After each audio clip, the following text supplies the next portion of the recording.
Maxine Waters Employment Preparation Center, and it shows small businesses throughout the district. And so we've had to certainly, define our district because he was absolutely lying and trying to make those in the more conservative areas believe that it was such a terrible place. But that's, of course, what Trump does. He did that to John Lewis's district, and he did that to Cummins' district. So we know where those tactics come from. Well, I think it's probably what you and others have been saying, and that is, this is the most important election of our lifetime.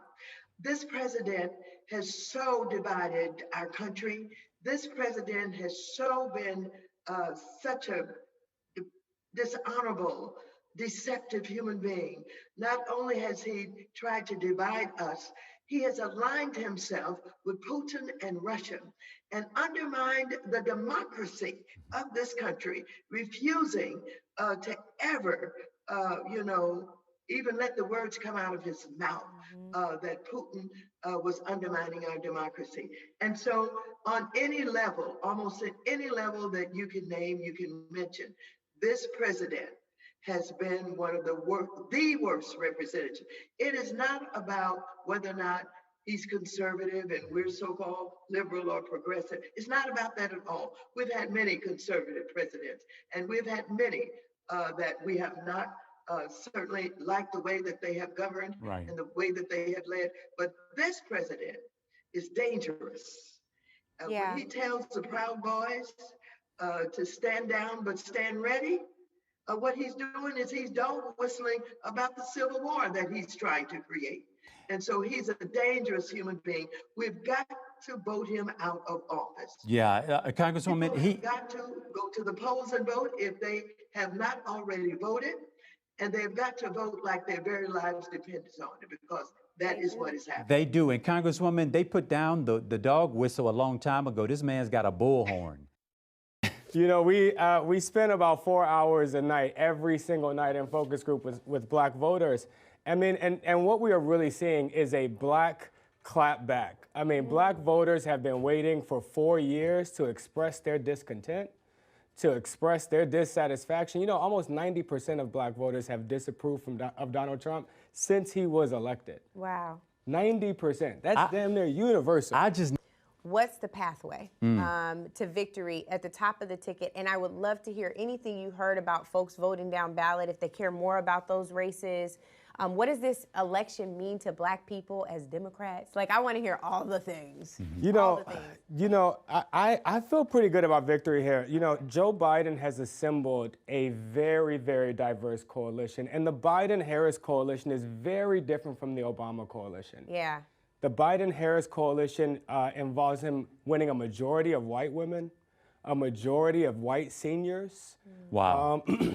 These are groups that Democrats typically do not win a majority of. That's right. And that really does put Joe Biden in a very different position. But more importantly, the Black clapback is putting Joe Biden in a very different position. Talk about, what is that? The Black clapback is what?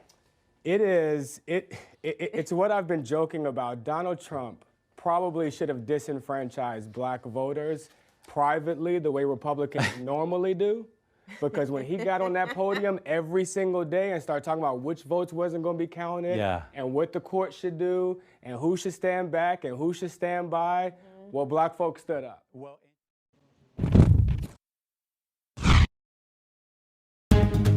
We're back with election night coverage featuring Andrew Gillum and Angela Rye for Black America Votes 2020.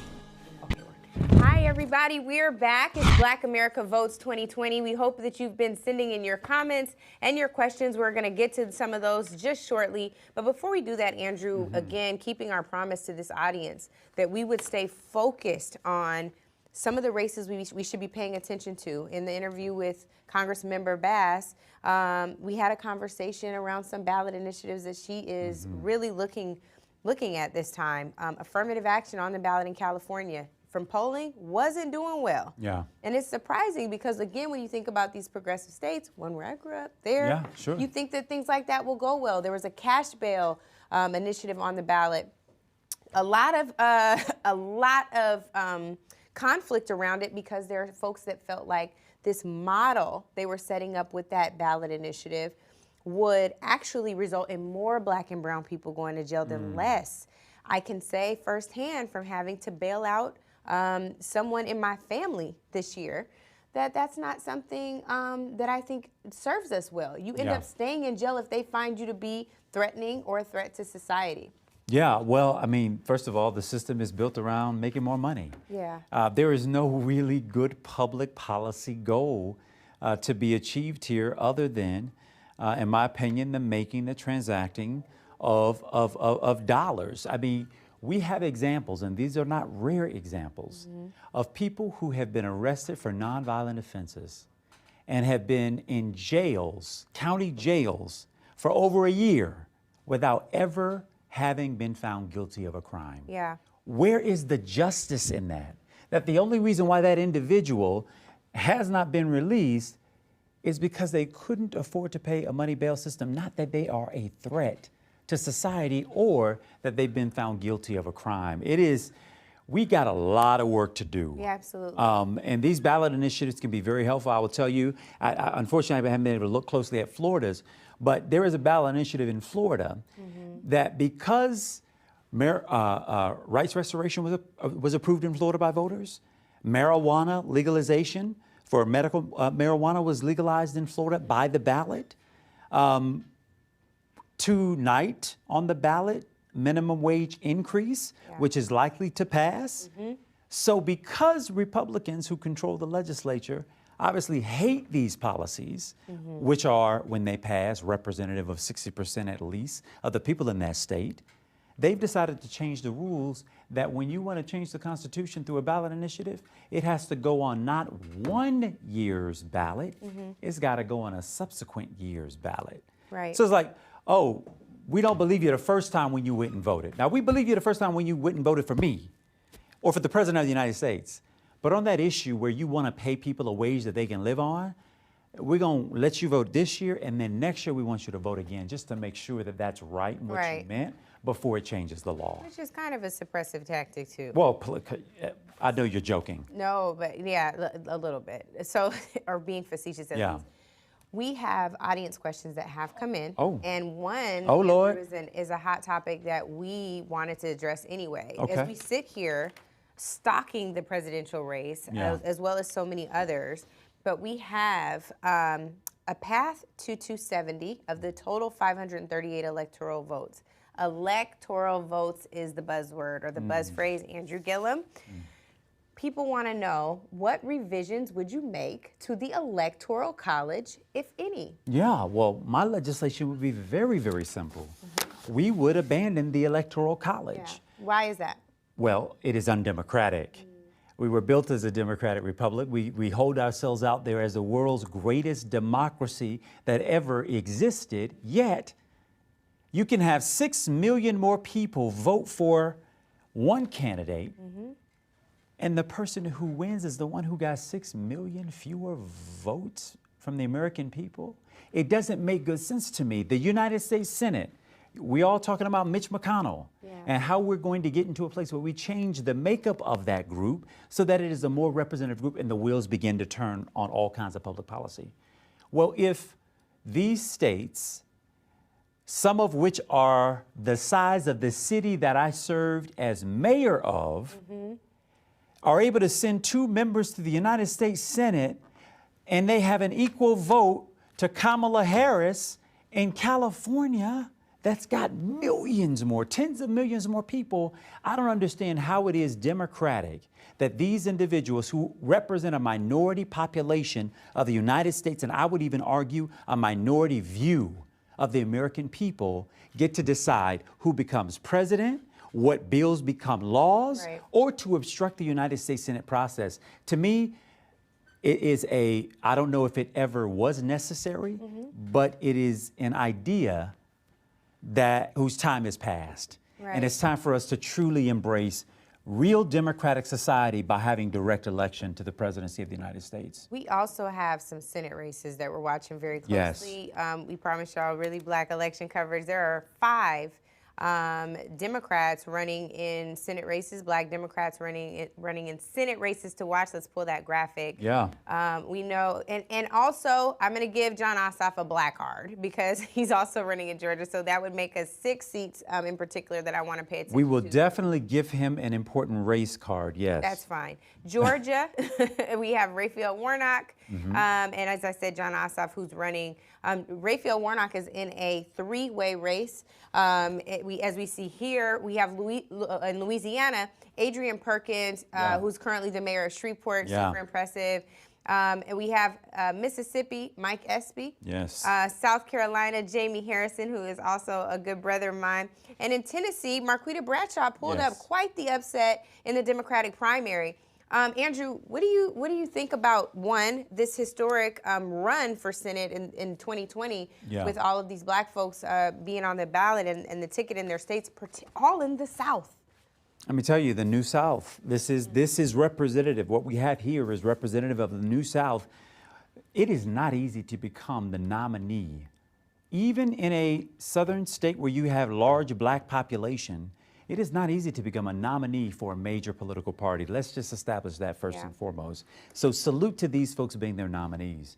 Once you get beyond that, darn, I wish there was a training school for what it meant to run for a statewide office.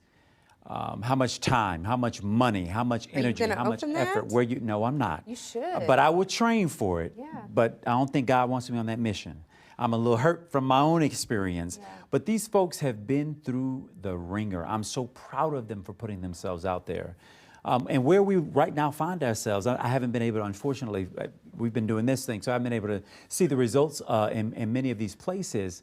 But what we've got to do is continue to invest in these places. The one thing I do not want to see, Angela Rye, is that if these candidates, any of them, are unsuccessful, that we let them go back out into pasture, into their regular lives, without bringing them back into this process, letting them know that there's another opportunity if they want it, train them up, get them out across the state, get them talking about the issues that matter to everyday people, and maybe the next time that they make this attempt, we will have done as a political party the grassroots building necessary in their state to make it just that much more ready for any one of these candidates to compete and to win in those places. But the battle is uphill because you're dealing with states that have been run by conservatives who have done everything that they can to impose and erect voter disenfranchisement and disengagement laws and efforts that just compound the compression on our vote. I don't know if you if you looked across at any of the 5 that are up here, how you think, whether you think where our best position is to win. South Carolina, because Raphael is likely to be in a runoff, and so. Yeah, I think it's Jamie Harrison. In the polling data, both received internally for him and externally, he was polling 1% difference between he and Lindsey Graham. So it boils down, frankly, to turnout. Andrew, and this is, the conversation we've had forever. I know we have to wrap in a minute because we have another great panel. But one of the things that is deeply concerning to me is why the Democratic Party writ large will continue to pour resources, like tons of resources, at into disaffected voters, but they won't invest in their most loyal base. Again, I know you said where you're carrying your wounds, but where I think you were so brilliant is in reinvesting in the value of the black voter to build black political power like every other community should. And so I think that the folks who focused on that in these races will probably have the most successful outcome. I don't think you're wrong at all, Angela. And I also don't believe that it is a choose one or the other. I was very clear about going after voters of color. Ain't no doubt about it. Made no apologies for it. But I also went to the villages, the most conservative area in the state of Florida, because I wanted them to know, not from some commercial who I was, but the fact that we may have public policy differences, but what we share in common is that we both want a better state to live in, to grow in, to retire in, and that's what I wanted too. Yeah. Well, Andrew Gillum, thank you very much. We got more. Somebody asked about self-care tips for a Black voter. I want to know about for a Black candidate, but we'll have to do that when we come back. Right now, we are going to bring in a very dynamic Black women's panel. Andrew's going to get a break. He needs a snack, y'all. But before I go, y'all look amazing, and thank you for the brilliant work that y'all do every single day to continue to uplift our communities and democracy. Thank you. So you guys, I want to just check in with my dear sisters. We have Stephanie Young, who is, I believe the title is Chief Creative Officer for When We All Vote. She does all the things, head of strategic partnerships and all of that. I also want to bring in Joteka Edie, who has been doing yeoman's work in organizing Black women through Win with Black Women. Joteka, hello. Alencia Johnson, Senior Advisor to the Biden-Harris campaign. Thank you, my dear sisters. How are you all? I feel good. Exhausted, but feeling good. I feel really good. Staying positive this evening. I'm looking at the wrong camera. Sorry, y'all. So, okay, here's the thing. Here's the thing. Y'all are feeling good. I'm looking at these poll results. Alencia, I got to come to you. Are you at all on pins and needles like I'm on pins and needles watching all this red across this doggone country? Well, here's the reality. Folks, first of all, should stay in line. There are some places where people can still vote. They're still in line and their vote has to be counted. The other thing that we have to take into consideration is that each state is a little bit different when it comes to counting the absentee votes, the mail-in ballots. And so we just have to be prepared to wait until every single vote is counted. And when I look at these lines, I see two things, right? You see enthusiasm, but you also see voter suppression. What you also see in these lines are people who look like the four of us here, Black women who have brought their communities and said, we are ready for change and we're going to show up. There are some numbers out there that do show that overwhelmingly Black voters in the 90% still, we're doing our job and showing up for Joe Biden. And so I am anxious and I am optimistic because it's not over until the last vote is counted. And we know that that might not be tonight. And so we just have to brace ourselves and encourage people to stay in line. Yeah, Joteka, I want to come to you again. Just applauding the almost spiritual work, really real spiritual work with Win with Black Women. And one of the things that I want to come to you on is you thought it necessary to organize Black women in this way. There's been a lot of attention about Black men and the fact that they might be voting for Trump. It's not as large of a percentage as perhaps the news stories have been. But I think it's really critically important for you to talk about why you thought it was important to organize and engage Black women, because some of us weren't all the way there either, Joteka. You know, sis, and it's just wonderful to be on this panel with all of my beautiful sister friends here. And, you know, to answer your question, I think that all of us in this moment recognize the moment. And what we've always known is that Black women we have always shown up. We've always been considered the backbone of the Democratic Party, the backbone of America. And it was important, I believe, and I think so many of us believe, that Black women stood up in a very meaningful and very, demanding, unapologetic way to say, no, we're not only just the backbone, but we as Black women, we are the leaders. We set and define culture.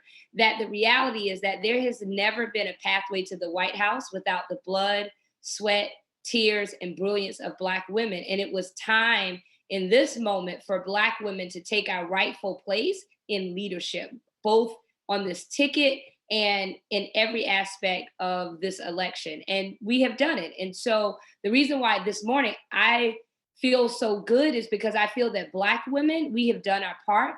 We have left everything on the field. Black women, we have been leading in movement. We have been leading every aspect of this election. We have been leading, and we have seen record turnout of Black women, even in early voting.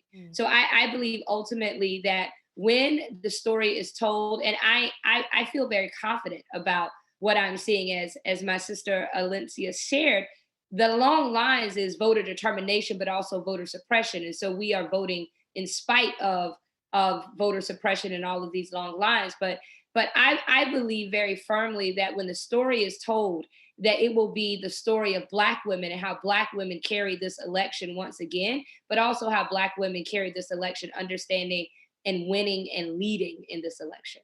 Steph, I want to come to you with the nonpartisan question. You've done a ton of work with When We All Vote, and knowing you as well as I do, voting is always something that you're talking about, even when you're not on air. I would love to share with the audience why this is such an important focus for you, given that there are these other pieces, right, of democracy that we should be paying attention to, but you are very clear about the fact that this is where it all starts. Yeah, absolutely. I mean, as you know, Ange, I grew up in Cape Town, South Africa during the transition from apartheid to democracy. So I got to see firsthand what it looks like not to have any type of political power and the fight for it. And I also got to see how these people didn't let anything deter them. The moment they were able to vote, I'm talking about miles long lines of people standing there ready to vote and cast their first ballot in the new South Africa in 1994. So to be a child at that time, it made such a huge impression on my life. And I understood how sacred this act actually is. And what I've realized over the last couple of years, especially working for the federal government on Capitol Hill, but also in the private sector, is that voter suppression has permeated every aspect of our lives. And it is psychological just as it is physical. And the physical manifestation of it might be voter ID laws, might be the long lines, might be all of the confusion around how to do it, when to do it, all of those things that we make it so hard for voters in this country to do. But the psychological side is for people who think it doesn't matter. My vote doesn't matter. My voice doesn't matter. So even if I vote, it's not going to have an impact on my life. And that is from years and years, I'm talking about centuries of training to make us feel as if we don't matter. And we do. So it's going to take a long time for us to really change and push the culture so that people really understand how important their voices really are. And that when we talk about activism is one part of it, but you also have to vote so that we can ensure that we have the leaders in place who represent our values. And if they don't, we can hold them accountable. So it's going to be up to all of us beyond tonight to continue to talk about voting consistently if we actually want to see this country change in a real way that reflects all of our values. Yes, absolutely. I want to talk to you too, Alencia, now about what important steps the Democratic Party needs to take. This is an opportunity for us to really engage in some soul searching, regardless of the outcome of this election. One outcome would be preferred, of course, but I want to hear from you on where you think we should start with this really necessary and honest conversation that it's past time for the party to have. You know, and this is me speaking as a political operative who's been doing this for over a decade, not just right now working with the Biden campaign, but one, it is past time for us to pass the Voting Rights Act, right? The John Lewis Voting Rights Act. And we also need to make sure the election day is a national holiday, that voter registration is automatic. There are so many easy, tangible things for us to do to make voting a lot easier. The other thing too, as my co-panelists and my sisters have said about voting and every last vote, we know in 2016, this election was decided by 77,000 voters in 3 states. And so to the point of us being anxious, we have to wait until every last vote is counted. And so I think as people who push the party, some of us on this panel who push internally, some of us externally, we have to push for a passage of legislation. But we also, as Black women and all of us on this panel, talk about culture work, right? How we as Black women create culture. We're at the center of culture. We've also got to start talking about voting in that space, right? Make voting a piece of our culture work so that people don't feel, to what Stephanie was saying, the psychological suppression that keeps us from engaging up until the last moment. And so I think it's work that we have to do to push the party to give us the resources to not show up 2 months or 2 weeks before we need to win a major election. Yeah. But then we have to have this conversation when it's not sexy and make sure that we're reducing all of these barriers.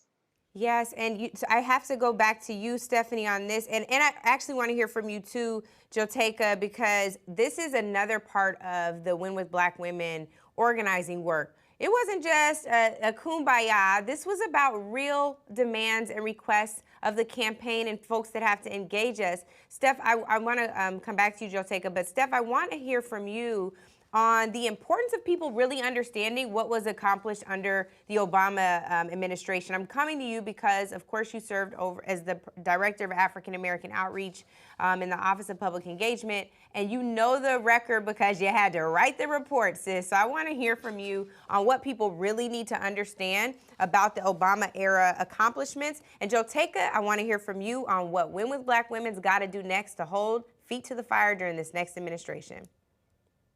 Yeah, so I mean, look, I think that the way that we communicate has changed so much that people may not know what this administration did to work on their behalf every single day for 8 years, besides the imagery of the first Black man, the first Black family in the White House.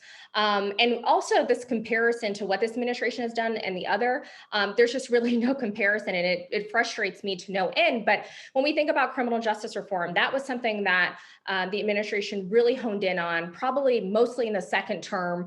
We created the task force for 21st century policing, where there was a roundtable of, I'm talking about police sheriffs to mayors to Brian Stevenson to everybody who plays a role in the criminal justice system to figure out how we can tackle and create a system that is more just and more fair. And the bill that was just passed during this administration was the work of the previous administration. And let me just be very clear, a watered down version of that as well. And also this administration has completely demolished the Civil Rights Division of DOJ, which plays a major role in criminal justice reform, as does the Attorney General. So from My Brother's Keeper, which is the initiative the president started after Trayvon Martin's death, to ensure that every agency, every government agency was thinking about Black men in the way they wrote policy and figuring out how to create policy around Black men, more specifically to the economic recovery, which impacted every American, obviously impacted African Americans, mostly, as Angela, you know, unemployment was at about 16%.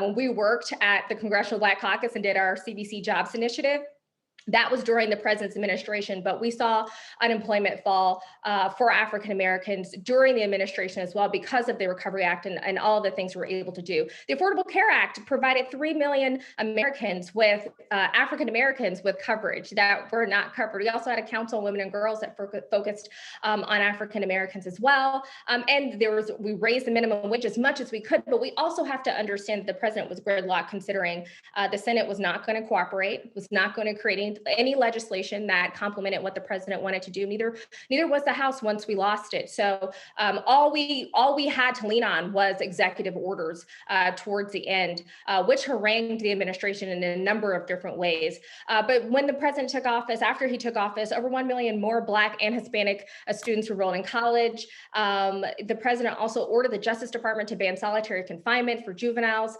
And he did a number of efforts and work under the Small Business Administration, and African American women lead when it comes to creating small businesses. So there's a number of things. There's a whole document you can go look into. But I think that the broader point is this: a president can only do so much. He has to have, or she has to have, a Congress and a Senate that support the work and the will of the people. And when you have someone who is leading the Senate who says, my greatest accomplishment in life is standing up to the president and telling him that they will only, that their only goal was to see that they only served one term, that is not a conducive environment to do any work in. So even against all of those odds, the administration consistently worked to ensure that everybody was at the table. And one thing I will have to say is this: the Office of Public Engagement, which was really created under President Obama's administration, ensured that we brought everybody to the table, no matter if they disagreed with policy or not. We wanted everybody at the table to have that dialogue so that everybody's voice not just was heard, but everybody's ideas were considered. And everybody also had a chance to tell the president what they thought, so that we could really push the needle forward on things that mattered most to the community, especially the African-American community. And that's something that is of value, not just for this presidency, but should be of value for every president, every candidate, every person who seeks elected office has to have that doorway to the people. And I know that we worked overtime in the Office of Public Engagement to ensure that people had that doorway into our administration as well. Absolutely. Joteka, clearly Stephanie is the daughter of a bishop because she preached that sermon. And so because we are really tight on time, if you could take us out with what's most important to focus on as we get ready to hold an administration accountable. What do you see Win with Black Women focusing on up and coming, and take us home? Yeah, I would say three very quick things. And I would add that I am a daughter of the AME Church. So shout out to Stephanie. But three things. Number one, win with Black women is not just simply, as you said, Angela, a kumbaya hashtag. Yes, we feel good when we see it. It's empowering. But win with Black women has been and always will be a demand. It was a clear demand, and it is important for history to know that it was Black women that demanded that there was a Black woman at the top of this ticket. That work was done by Black women. It was Black women that gathered leaders such as Melanie Campbell, Mignon Moore, Donna Brazile, Siobhan Arline Bradley, Karen Finney, Star Jones, Cleola Brown, and so many others that I can name that came together in April and penned a letter. There was an op-ed, Angela, I know you were a part of that, and so many others that made it very clear that there needed to be a Black woman on this ticket, because what we knew then, which is now manifested now, is that Black women would fundamentally change this election and that we could truly win with Black women. And we know that the math, we know that the map, and we know that the money has fundamentally changed because of Black women up and down the ballot. Second, it is going to be important for us, and I think it's clear, and we say this over and over again, that voting and the election is just the beginning of the process. It is not enough for us to cast our vote, feel good about it, enjoy the results, and go home and sit down. We have to hold each and every one that is elected into office, regardless of whether or not we voted for them or not, accountable to our agenda and to our issues, because what we have and what this boils down to is our power. Our vote is our power. We are a powerful group of Black women. We are a powerful people as Black people, and we truly understand our power. And I think we're seeing that power in this historic turnout that we're seeing in this election, is that we have to take that power and hold them accountable to our issues. We have to make sure that we have Black women in pivotal positions up and down throughout this administration. Yeah. We have to have our agenda on the table and the issues that matter to us, whether it is healthcare, criminal justice reform, whatever the issue is that is affecting our community. Because if we're going to deliver an election, let me tell you, you're going to deliver on the policies that impact our communities. And the third thing that I would say is that elections have always been about us. The candidates play a very important role, but the election in itself isn't about us. It is about us, the people. And that is why we must never lose sight of our power and what that power can do and what that power will move in the communities that we care about. That is what winning with Black women is about. It is not just about winning on election day. It is about winning in our communities. It is about winning transformative change that ultimately changes the lives of Black women and the people that we care about in the communities from which we come. Absolutely. Ladies, thank you so much for joining me this evening. Joteka, Alencia, and Stephanie, I am so grateful for this time, and I feel a little bit stronger knowing you all are all here. I don't know about these results, though. Okay, let's go now to my good sister friends also, Brittany Packnett Cunningham, who is a MSNBC and NBC News contributor and a former fellow at Harvard's Institute of Politics. We also have Alicia Garza, who is the co-creator of Black Lives Matter, and she is also the founder of Black Futures Lab, doing some incredible work. And last but certainly not least, my dear sister Jamel Hill from The Atlantic, and she does all the things, y'all. She's got a new show on Vice. I hope y'all are watching. She is killing it. Hi, girls. Hey, sis. That's about as happy as I'm gonna be. What is going on with these returns? Can we just start like we would on our text thread? What is going on? Wait, can we curse or no? That's what would happen on the text thread. I want to know what's going on. Somebody give me some comfort. I mean, I think the comforting thing for me, at least this is what I told my mother, and I believe it, is that it is early. We have some trauma from 2016. We wanted to have an early result. We wanted to see Florida come in really early because, frankly, we are wondering whether or not we can trust white folks to do the right thing 4 years later. And so here we are hoping we could put it to bed early, that it would be an overwhelming result. That's not necessarily where we are, but that doesn't mean all hope is lost. So if you are doom scrolling right now, you should stop. If you are following returns that are making you anxious, you should stop and you should just pay attention to these important conversations that are happening amongst family, because it is still early in the night and there is a lot of work to be done. We may not know the result tonight. It may take days, weeks. So it's important for us to be patient, to call on that faith that our ancestors and that our elders teach us, and to remember that there's a lot of fight in us left. Okay, Britt, I hear you. Alicia, I gotta come to you. We wrote this whole ass op-ed, and the op-ed talked about, we wanted a Black woman Supreme Court Justice, a Black woman VP, and we wanted a Black agenda. And we got one of those things. We have the commitment that there will be a Black woman Supreme Court pick, but Amy over here slid in where she did not fit in. And I just gotta ask you, sis, on the agenda part of this conversation, where you see Donald Trump just saying Black in a platinum plan outline in bullet form, and that was significant to sway somebody, at least the online conversation. How does that feel for you, knowing how much work you put into Black Agenda 2020 through Black to the Future? Well, I mean, it feels a lot of different ways. Honestly, that's not really a plan. That was a flyer that he put out with some bullet points. That was not a plan. And honestly, if it was easy enough to remedy the challenges that have been facing Black people in this country for generations, if it was easy as 2 pages to unrig the rules that have been rigged against us, we wouldn't be here having this conversation. So that's that on that. But moving forward, I think there is a question about, what does it look like to really make sure that regardless of, neither Trump or Biden, quite frankly, can deliver Black America what it is that we need. And so we have to continue to keep building independent Black political power that holds politics accountable for making sure that they are meeting our needs and that they are helping us advance our dreams. That's exactly right. I got to come to you, Jamel, on that point. Alicia just talked about independent Black political power, not necessarily citing party affiliation, but the idea that we can be free from the burdens of a party construct and always vote our interests. What do you think is the pathway to getting us a little bit closer to that reality, Jamel?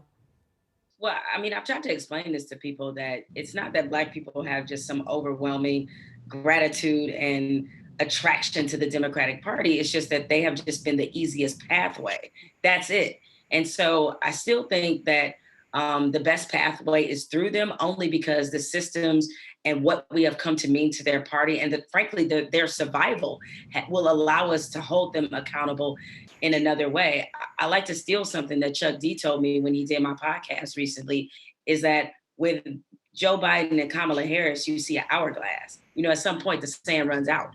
Right? So we know that if they get into office, it's not about an overwhelming, blinding support of them, but we know if they get into office, there is a pathway in which we can say, hey, you didn't do this, so therefore you gotta go.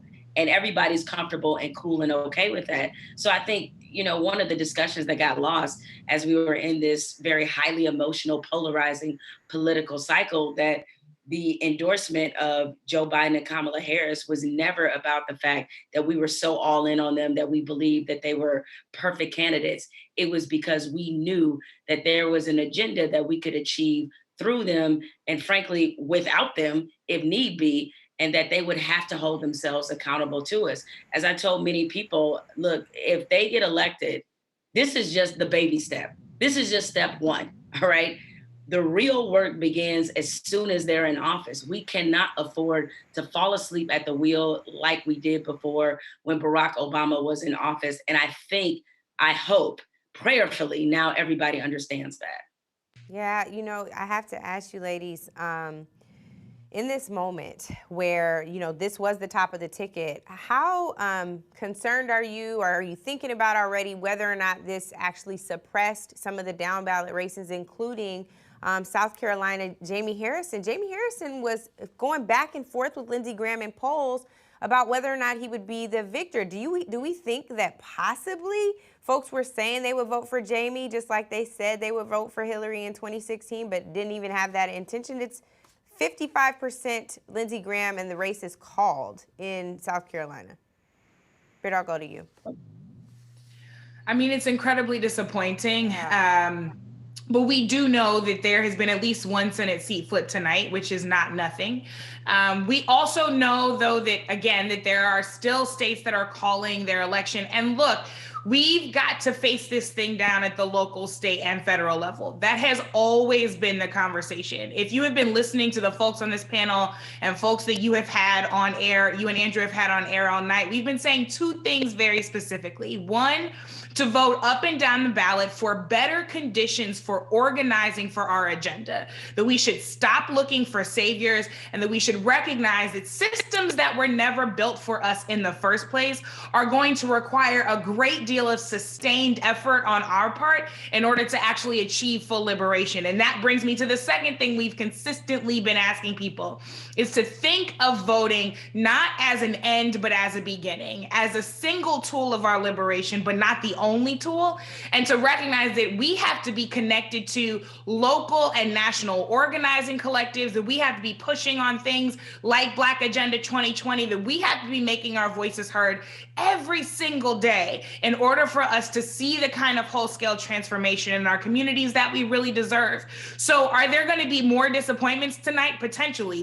The one that you named, Angela, is a big one. Yeah. But I always have faith in Black people. It will never waver, because I've seen what we can do. We've watched our ancestors, we've watched our elders, we've watched our peers face down the impossible. And we have seen victories over the course of this year, especially when it comes to issues of policing, right? We've seen moves made to actually disband police departments. We've seen moves made to pull police officers out of schools and out of libraries. We did those things. We got the entire world paying attention to not just our pain, but our promise. So I know that it can feel like everything is riding on today, but I want to remind folks that we've always been saying it was never just about today. So I don't concede today fully by any means, but I do recognize that when we wake up tomorrow, whatever wounds we have to lick them, and we have to keep on marching forward. We've got to keep on marching forward, and we have to do that even in this program. But my dear sisters, I will be all in your texts throughout the rest of this night, especially when we wrap. Alicia, Jamel, Britt, I love y'all so much. Thank you for being here, and thanks for sharing the truth and the hope, Brittany Bishop, with the people. Love y'all. Love you, Ange. Love you. We'll be right back with Mark Lamont Hill in New York. You say vote, and then someone says democracy is a sham. Those people don't speak for me. The system is rigged. You say vote, and then someone says it doesn't matter if this stays red and that stays blue. This thing is already unlocked. You say vote, and then someone says, hey, I'm making a statement by not voting. And then you say, well, I can't hear it. This is not about the White House. This is about your house. If you're not registered to vote, you can't sit on a jury. You can't choose your mayor. You can't choose your city council. You can't even choose your district attorney. You can't decide which measures will help your family and which will put them at risk. Democracy is not a sham. It's a job. It's our job. And it took too long to get it to just let it slide. You say vote, because there are still some people out there that don't want you to.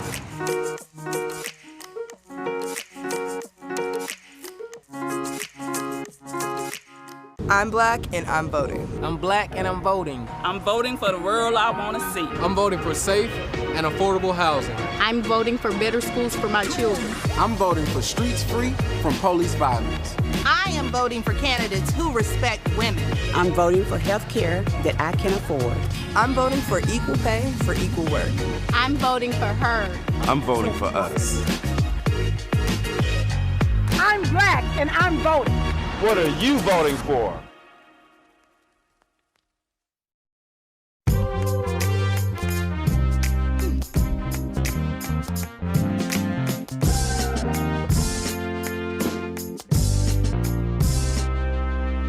Who needs a little love today? Who needs some love sent their way? Who needs love? Who needs love? Who needs a little love today? Who needs some love sent their way? Who needs love? Who needs love?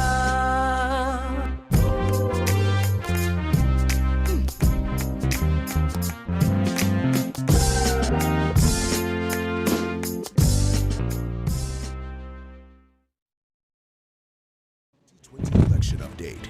Here now, your host, Mark Lamont Hill. What a momentous night. So much going on tonight and so much still unresolved in the 2020 presidential election. We'll be rejoining our simulcast of CBSN in just a few minutes, but we wanted to get some more real-time analysis from our very special guests. Of course, we have in D.C. CNN political commentator Angela Rye and Andrew Gillum, former mayor of Tallahassee. What are we seeing, y'all? Many people, I've seen maps that had Biden up by a landslide. I saw maps that had Trump winning handily. There seems to be a little bit of complicatedness here. You know, I'm seeing states like Texas that were contested, still not won, still not called yet, but contested with Trump having a slight lead. Georgia, obviously, very much in play or was. And Pennsylvania and Ohio completely up in the air. I mean, is this what you all expected? Ooh, that's a loaded question. What I expected or what I hoped for? Tell me both. Well, you didn't hope for it, for sure. You didn't hope for this. Hell no, I didn't hope for this. But I think the question really is, you know, I'm really trying to check my ego in this moment where you just want to be like, I told you. Like, you cannot ignore a base of people in the middle of hot racial tension, racism. I don't even want to call it racial tension. You cannot do that to people who feel sidelined, unheard, unappreciated, and expect for them to break their necks in the middle of a pandemic. You just can't do it. And so what I'm hoping for is that these early returns that we're seeing right now don't tell a story that we hoped against. I'm hoping right now that I'm wrong, but I've been feeling this way for months, and I'm just like, we told y'all, like, there's no pomp and circumstance, there's no symbolism that will put this party back into the good graces of people that have saved it and carried it on their backs for so long. You just cannot do it that way. You just can't do it that way. You know. Andrew, it's emotional. Yeah, Andrew, I mean, speak to that point. I mean, some of the challenges we've seen here right now, we see Florida, again, it has not been called, but it is seen as leaning toward Trump. Texas, of course, not a super surprise, but there was a hope that it would be competitive, and it was. But it's leaning toward Trump as well. We see South Carolina, Kentucky, Alabama, Indiana, Tennessee, Arkansas, San Diego, and North Dakota, South Dakota, all called for President Trump. What is missing in this? If Joe Biden turns out to be unsuccessful in this run, what will the problem be? In your state in 2016, people said there was a sector of Florida that Hillary Clinton didn't touch enough, that there was a sector of Michigan that didn't get touched enough. What's your sense of what's going on with Joe Biden right now? So Angela and I have been engaged in public policy conversations for a good part of this night, and so I'm actually just coming up for air to take these maps in, and I will tell you, I didn't talk to Joe Biden. I haven't spoken to Joe Biden since I shared a plane with him when I was a candidate for governor in 2018. Wow. I am the last Democratic statewide candidate nominee for governor of Florida and got closer than any Democrat running for that office in the last 20 years. That's a damn shame. So what would I have to say to them? What would they have to ask me about how we got within 30,000+ votes of becoming governor of the third largest state in America? In a midterm. Like, and I'm saying that because they need to understand that you were able to have that kind of turnout, Andrew, not in a presidential year. We had historic level turnout. We also got more of the black vote share than Obama did in either one of his races in Florida.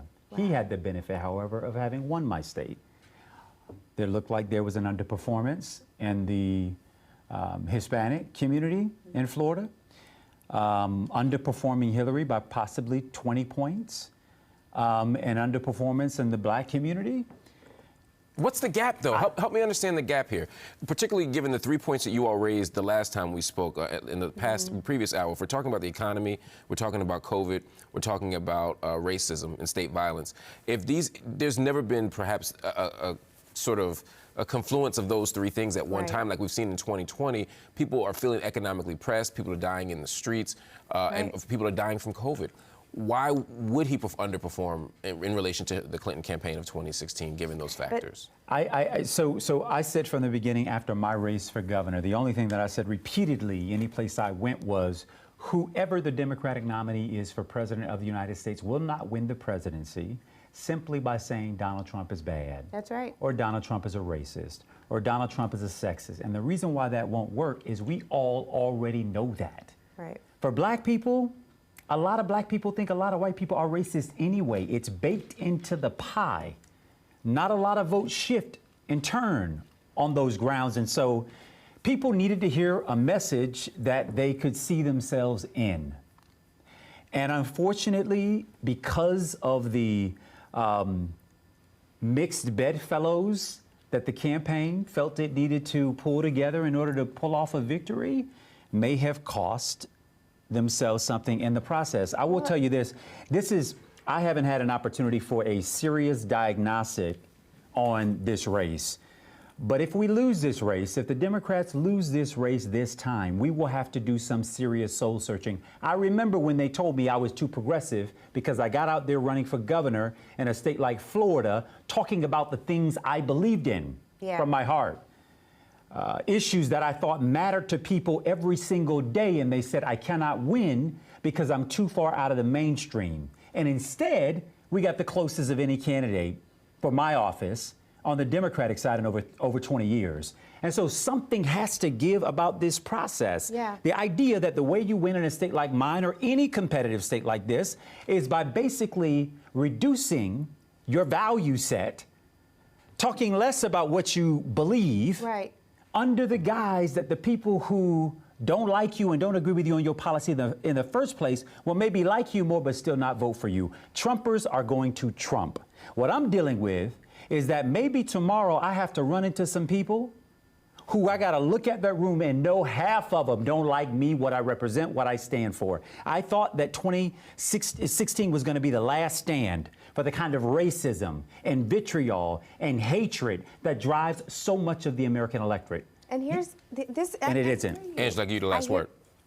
Oh, sorry. Dang, we ran. You have the last word? No, I didn't know we went through that much time. But I would just say to what Andrew's saying, we're talking about diluting our values. That's the heart of what you were just saying. How do you dilute your values when you're asking people to risk their lives to go to the poll, when they have to go masked or double masked or with a face shield to the polls?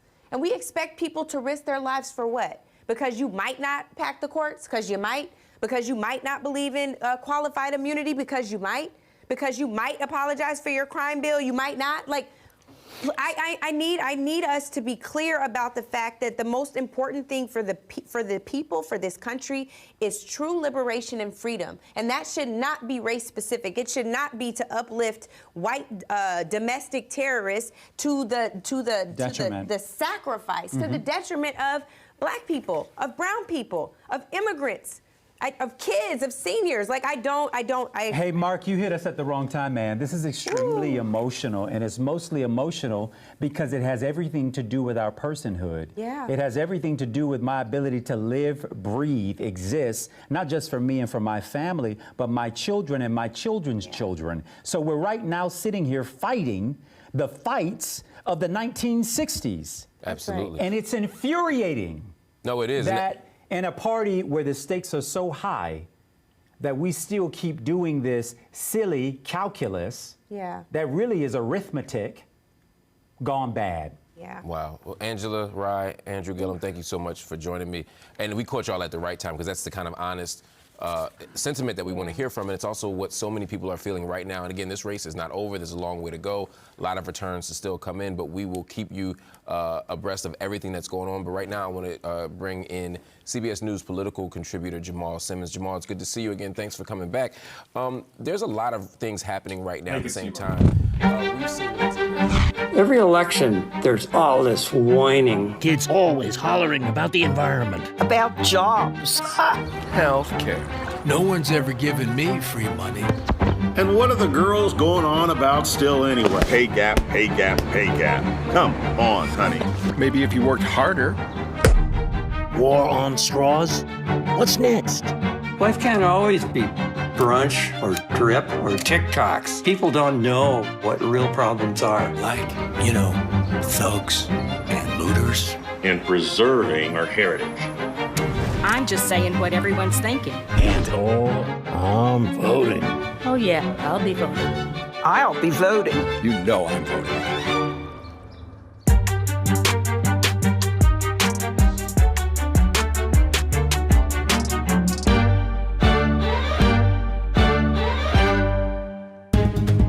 We're back with election night coverage featuring Andrew Gillum and Angela Rye for Black America Votes 2020. Welcome back, everybody. This is Andrew Gillum, my colleague, Angela Rye. We have been going at it for several hours now. Some really dynamic conversations over the course of this evening, mainly talking about under the theory that you win power.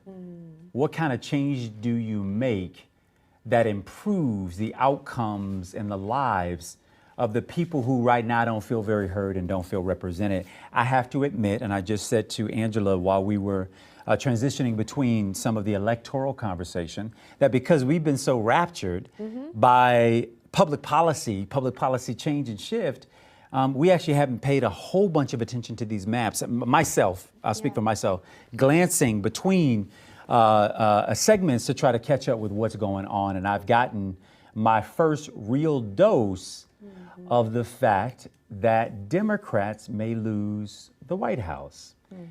And I'm prayerful that my first dose is early enough in the evening that it's going to get better, right? Life gets better. Tonight will get better. The outcome will get better. But if it doesn't, I am at a loss in many ways for where we go from here as Democrats, where we go from here as Americans. I am petrified for the recklessness of this administration, this president, and what a second term will do to this country. And I'm personally humiliated by a very, very powerful signal that's being sent by the electorate. One that, at least in this moment, tells me that my life doesn't matter as much as I thought it did. Worse over that my children's lives don't matter as much as I thought they did. That our lives are so transactional in American politics that your comfort with a white supremacist as a president gives you the opportunity to sleep better at night than the ability for me and my children, off of the strength of our hard work, our effort, our decency and humanity, that we ought to be able to compete on similar playing fields. This is a battle. I said it in 2016, and I feel it so much more right now, about supremacy and power. And so this is a really difficult conversation for us tonight. And as we dig further into the results, I think, a lot of people are going to have to balance with what is happening.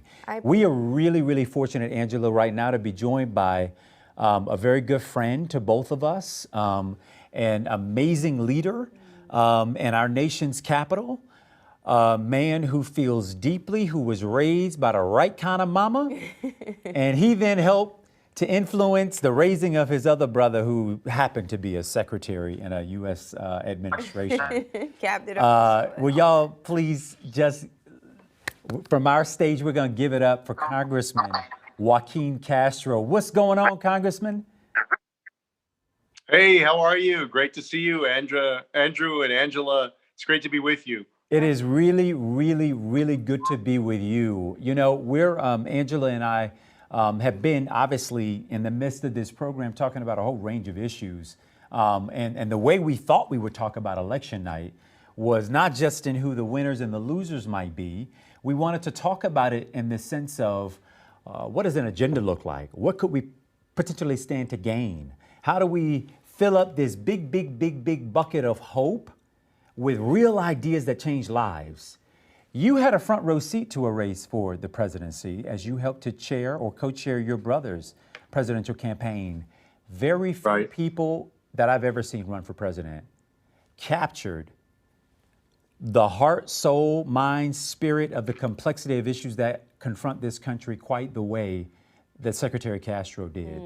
As we sit here tonight watching the returns, I keep wanting to say early returns, the returns, what is going through your mind right now about the election, yes, but the state of the Democratic Party? Oh, that's a great question, Andrew. Of course, we don't know how it's all going to turn out yet. And I'm still really hopeful that Arizona is looking good. And I'm hoping that the vice president will pull out enough of the remaining states to win this thing. But you're right. I mean, it looks like there's a shot here for President Trump. So it's making me very anxious, just like it is both of you and a lot of other people. Look, the Democratic Party, I think most of all, as we think about this election, and again, I still think Joe Biden can win the White House, but we always have to make sure that we're reaching out to every group of people in this country. Yes. And one thing that we've seen already in Texas is in the deeply Latino Rio Grande Valley, a greater percentage of Latinos voted for Donald Trump this time than they did last time. And same thing it looks like in Miami. And so we've got to go back in there and figure out, how we need to do a better job of speaking to the things that people care about in their lives. And because that's what's going to get you their strong support. Congressman, can you talk just a minute? Because I'm going to throw it to Angela, but this is challenging because I feel like so many of us do talk about issues that we consider kitchen table issues and try to deliver it in a way that people can hear you and understand the deepness of your connection to wanting to help make their lives better.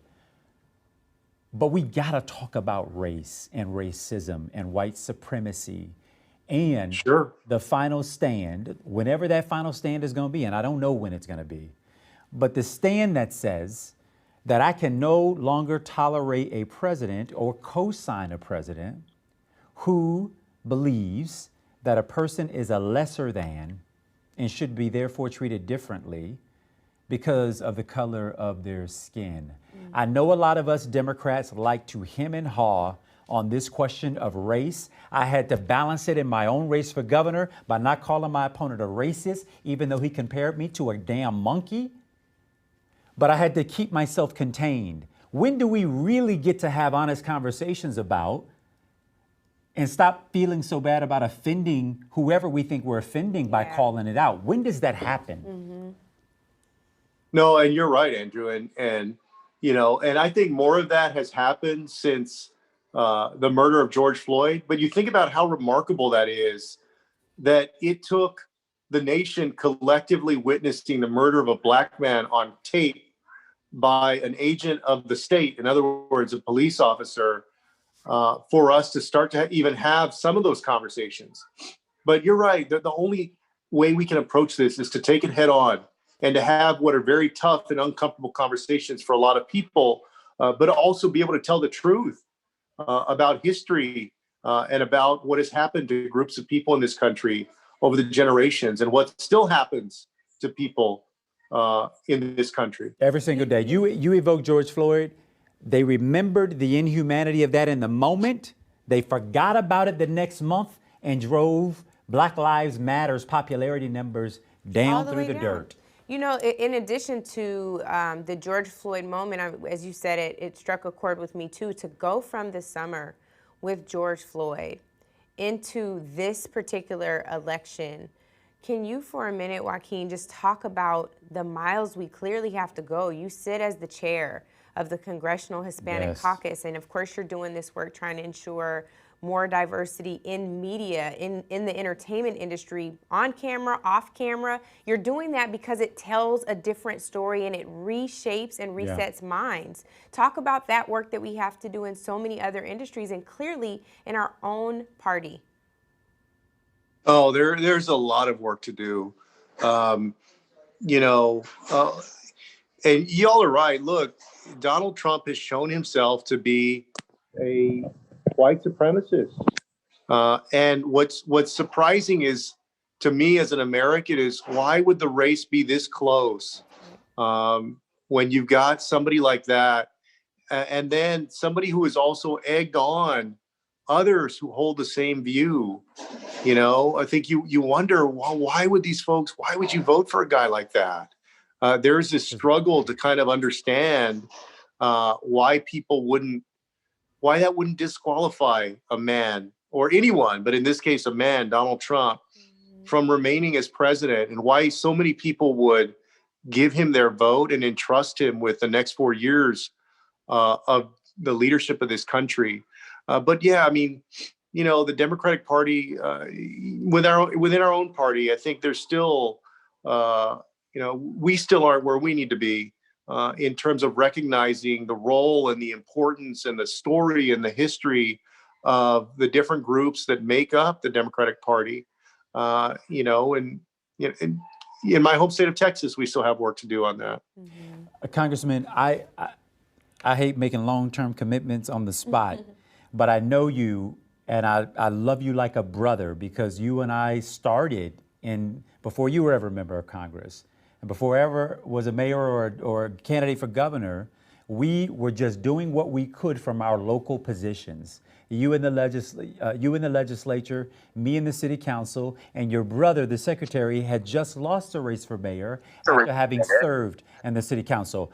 What we've got to commit to doing is figuring out a way that we can get a strong, authentic, and real black-brown coalition going in this country, so that one side doesn't feel like they are losing just by the other side rising. That's right. Some of the conversations I had with the Latino community in my state after the race, it was painful to sit through, because it was so emblematic of what you see during slavery, right? The dividing of colorism. If you go here, you know, this group goes here, and it's a legacy that just keeps going, that if you get, then I don't, and therefore I got to take you out. Yeah. Right? Yes. Yeah. And I definitely want to hear this answer, because we are all about a rainbow coalition. We're and not tokenism, but what's real, right? What's real. Yeah.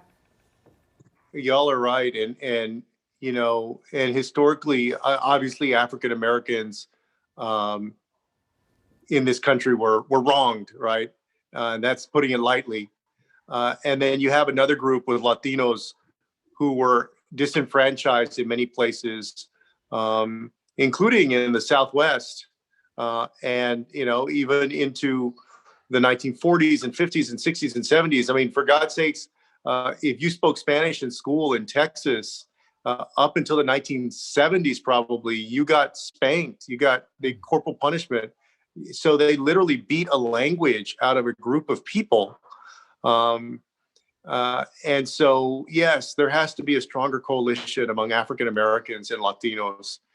And you can't let folks turn two groups that have historically been disenfranchised in the United States against each other, or become so envious of each other that you're not working together, or that you're fighting each other's gains. Well, we have to absolutely watch for that.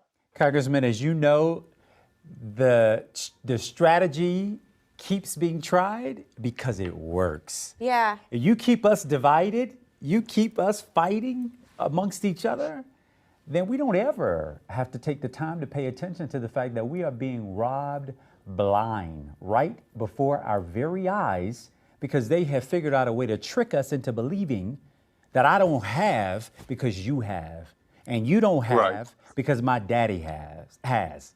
Right? It's time out for that brand of politics. And I don't think we need a Harvard law degree or anything else to know that right now in this country, stuff is messed up. I don't want to hear a Sanders supporter or anybody else come to me talking to me about the plight of the poor white person in this country, which leads them to then vote against whatever their values and morals may be. Are supposed to be. Or supposed to be, because of economic issues. Put that to the side. Let's get to the real talk on this thing, because once is a mistake. Yeah.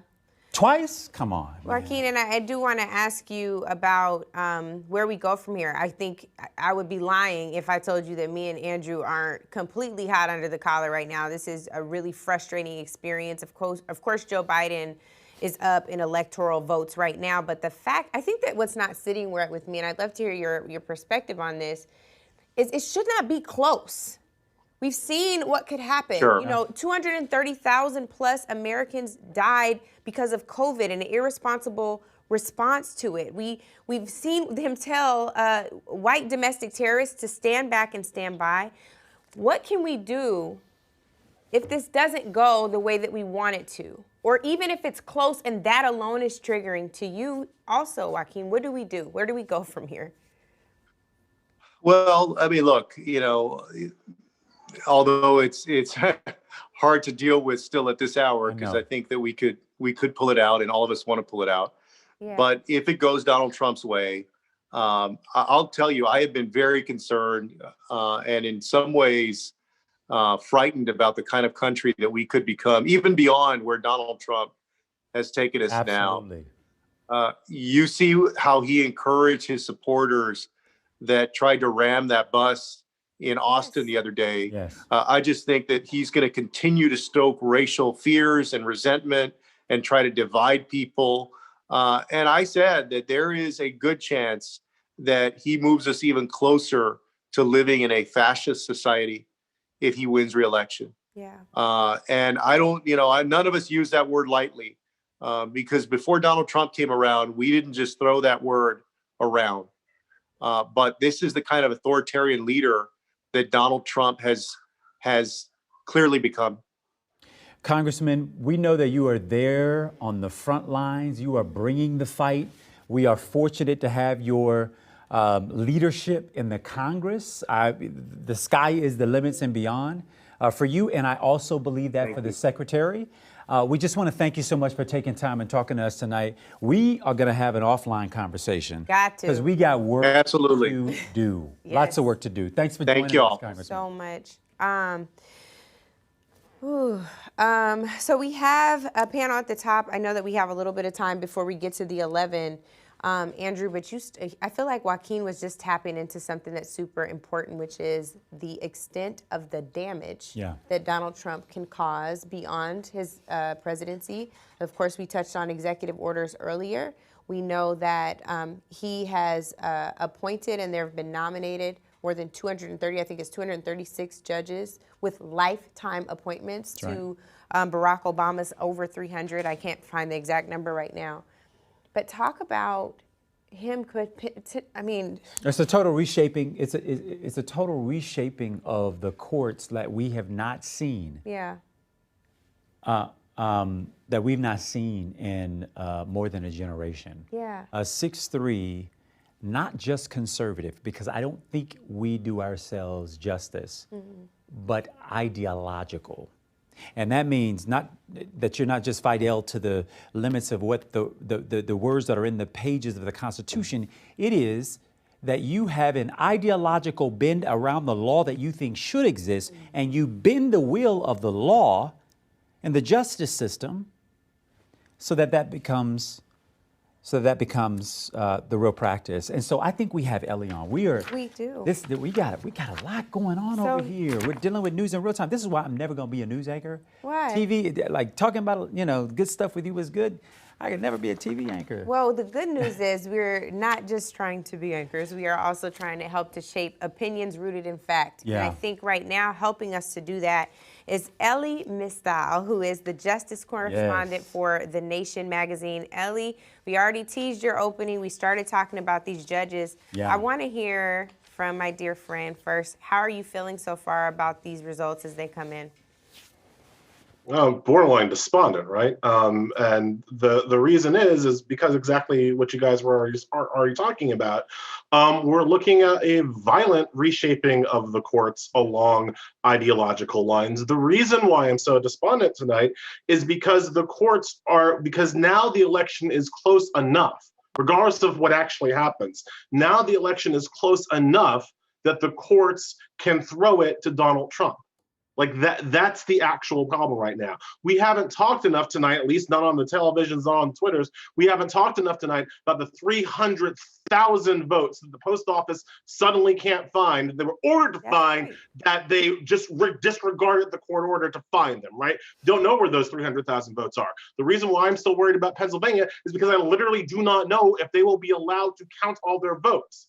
I have confidence still that Biden will squeak out an electoral college victory if all the people who attempted to vote have their votes counted, but I can't be sure that that will happen because of what Trump has already done with the Supreme Court and the federal courts. Certainly, if he gets another 4 years after this travesty, we're talking about a whole-scale reshaping of American democracy to the point where voting isn't really allowed for people who look like me.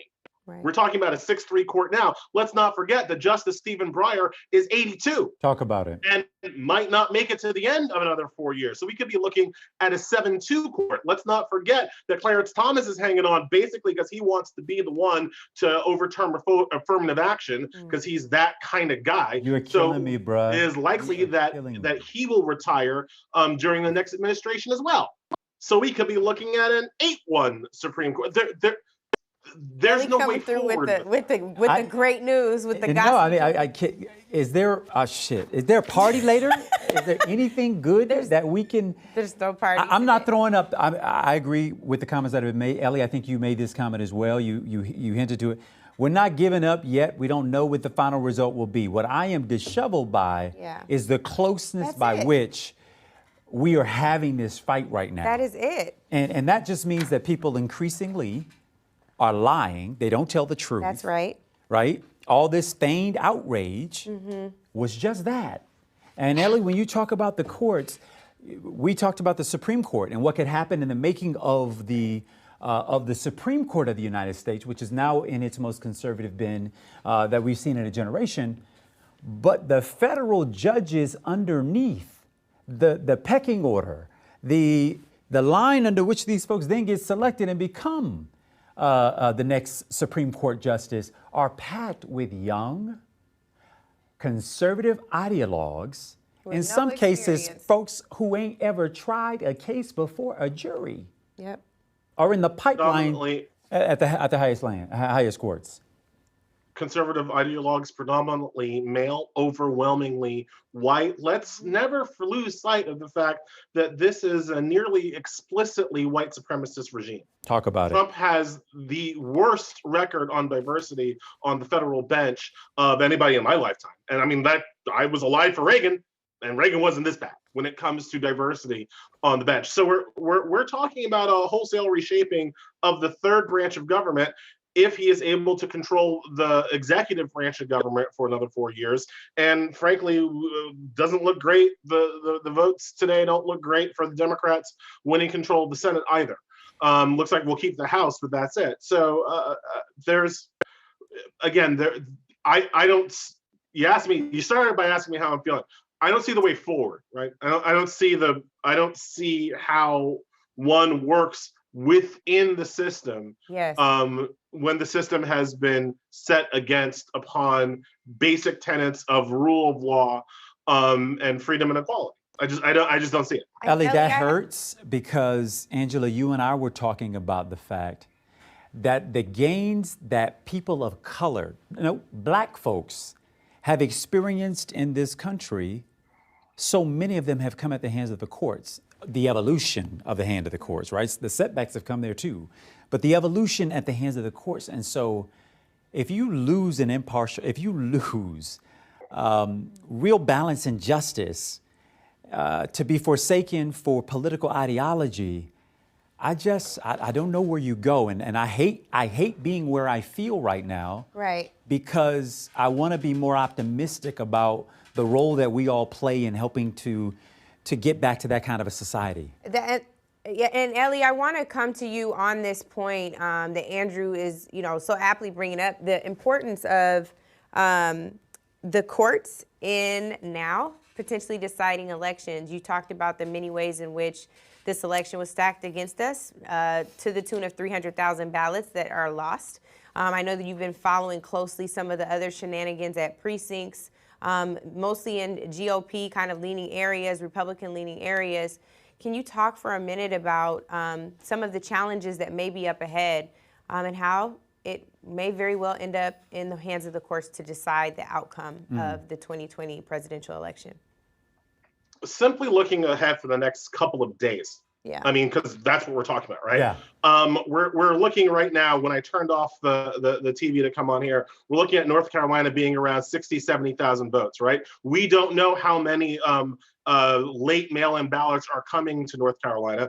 We know that North Carolina's state laws say that we should count those votes, but we don't know if courts are going to let North Carolina continue counting its votes, which could make the difference between not just Biden or Trump winning North Carolina and tipping the entire election, but certainly could make a difference in the Senate, where Cal Cunningham is running a bit down, about a point down from Tom Tillis in North Carolina, right? So that's number one. Number two, I think the big kahuna here is Pennsylvania, where they won't even start counting mail-in ballots, early vote, which we know overwhelmingly favor Joe Biden so far tonight, until tomorrow. They're not even trying to get a count out, a call out for the next 3 or 4 or 5 days. And we know that if Pennsylvania is the only state that Trump has to flip, if Trump is in a situation where all he has to do is find some way to flip to hold on to Pennsylvania, make it turn GOP, then he will throw every legal trick in the book at the system. He will throw it all against Pennsylvania. And while the state AG in Pennsylvania seems like a good, upstanding guy, the state Supreme Court in Pennsylvania has defended voting rights. We know for a fact that Trump put Amy Coney Barrett on the Supreme Court specifically so she could take the election. She could steal the election for him. He said so. He said it. And we didn't stop him then, right? So we've got regardless of what John Roberts does, and make no mistake, John Roberts is no fan of voting. He is no fan of Black people voting. He has been an enemy of voting rights for his entire career. But even if somehow he is able to be brought to the fold, you're still down 5-4 because Amy Coney Barrett is on the court, and we didn't do enough to stop her. So Ellie, that's the reality that we're looking at. No, you're right. That was perfect. They'll punctuate that at the end of the decision by saying, this decision only applies this day to this specific incident and is not intended to be precedence. That's what they did in the 2000 case when they decided to hand the presidency over to President Bush. And so brother, you're so brilliant. Please keep doing the great work that you're doing. I fear for the days ahead, as they will be tough and challenging, but I hope you get some hope and inspiration pouring out of that writing pen soon. I hope so. I might be doing it from South Africa. I don't know. Lord. Thank you guys so much for having me up. Thank you. Ellie, thank you so much. I'm always so grateful to have you. Cheers, guys. Thank you, Angela. Oh, my goodness. So what we have next is a very important conversation. We know this election, obviously, it's too early to call. We're not in the calling business, particularly when we don't know where they're hiding ballots. And I think in addition to that, what we have to talk about is what it means to not be taken for granted by a party or by this country. To help us double down on that conversation is Wes Bellamy, who is the founder of Our Black Party and is also the author of When White Supremacy Knocks, Fight Back. Okay, that's a long title, but When White Supremacy Knocks, Fight Back is the idea. Is Wes here? Wes, do we have you? There he is. Hey, Wes. Oh, you look like you at a campaign party. What you doing? No, this brother's imported his own backdrop. I see. What you doing, Wes? What's going on? What's going on? I'm here in LA with Fox Soul, showing some love to the Black Report. So we're out here doing some work. Much love to my big brother and sister, Angela and Andrew. Love you both. Thank you so much for the work in which y'all are always doing. I see a bunch of family on this Zoom. I see well, I don't know if I can say everybody else. Yeah, I love all y'all. Don't be dropping, don't be teasing the next second. Wes, I really want us to get into this with you because I think it's so important. Yeah. We've had so many offline conversations over the last year. And I want to know how you're feeling, not only watching the returns at the presidential level. I know as a former elected official, you care about folks voting all the way down ballot. How are you feeling looking at some of the returns on these races and the importance of Black people exercising our full political power starting at the ballot box? Well, there's a series of mixed emotions, to say the least. I think that to a certain extent, the Black vote and Black folk as a whole have been taken for granted. When we see up and down the ballot, there have been a lack of resources, in my personal opinion, that have been allocated to our communities to ensure not only that our voice is being heard, but also that our voice is being valued.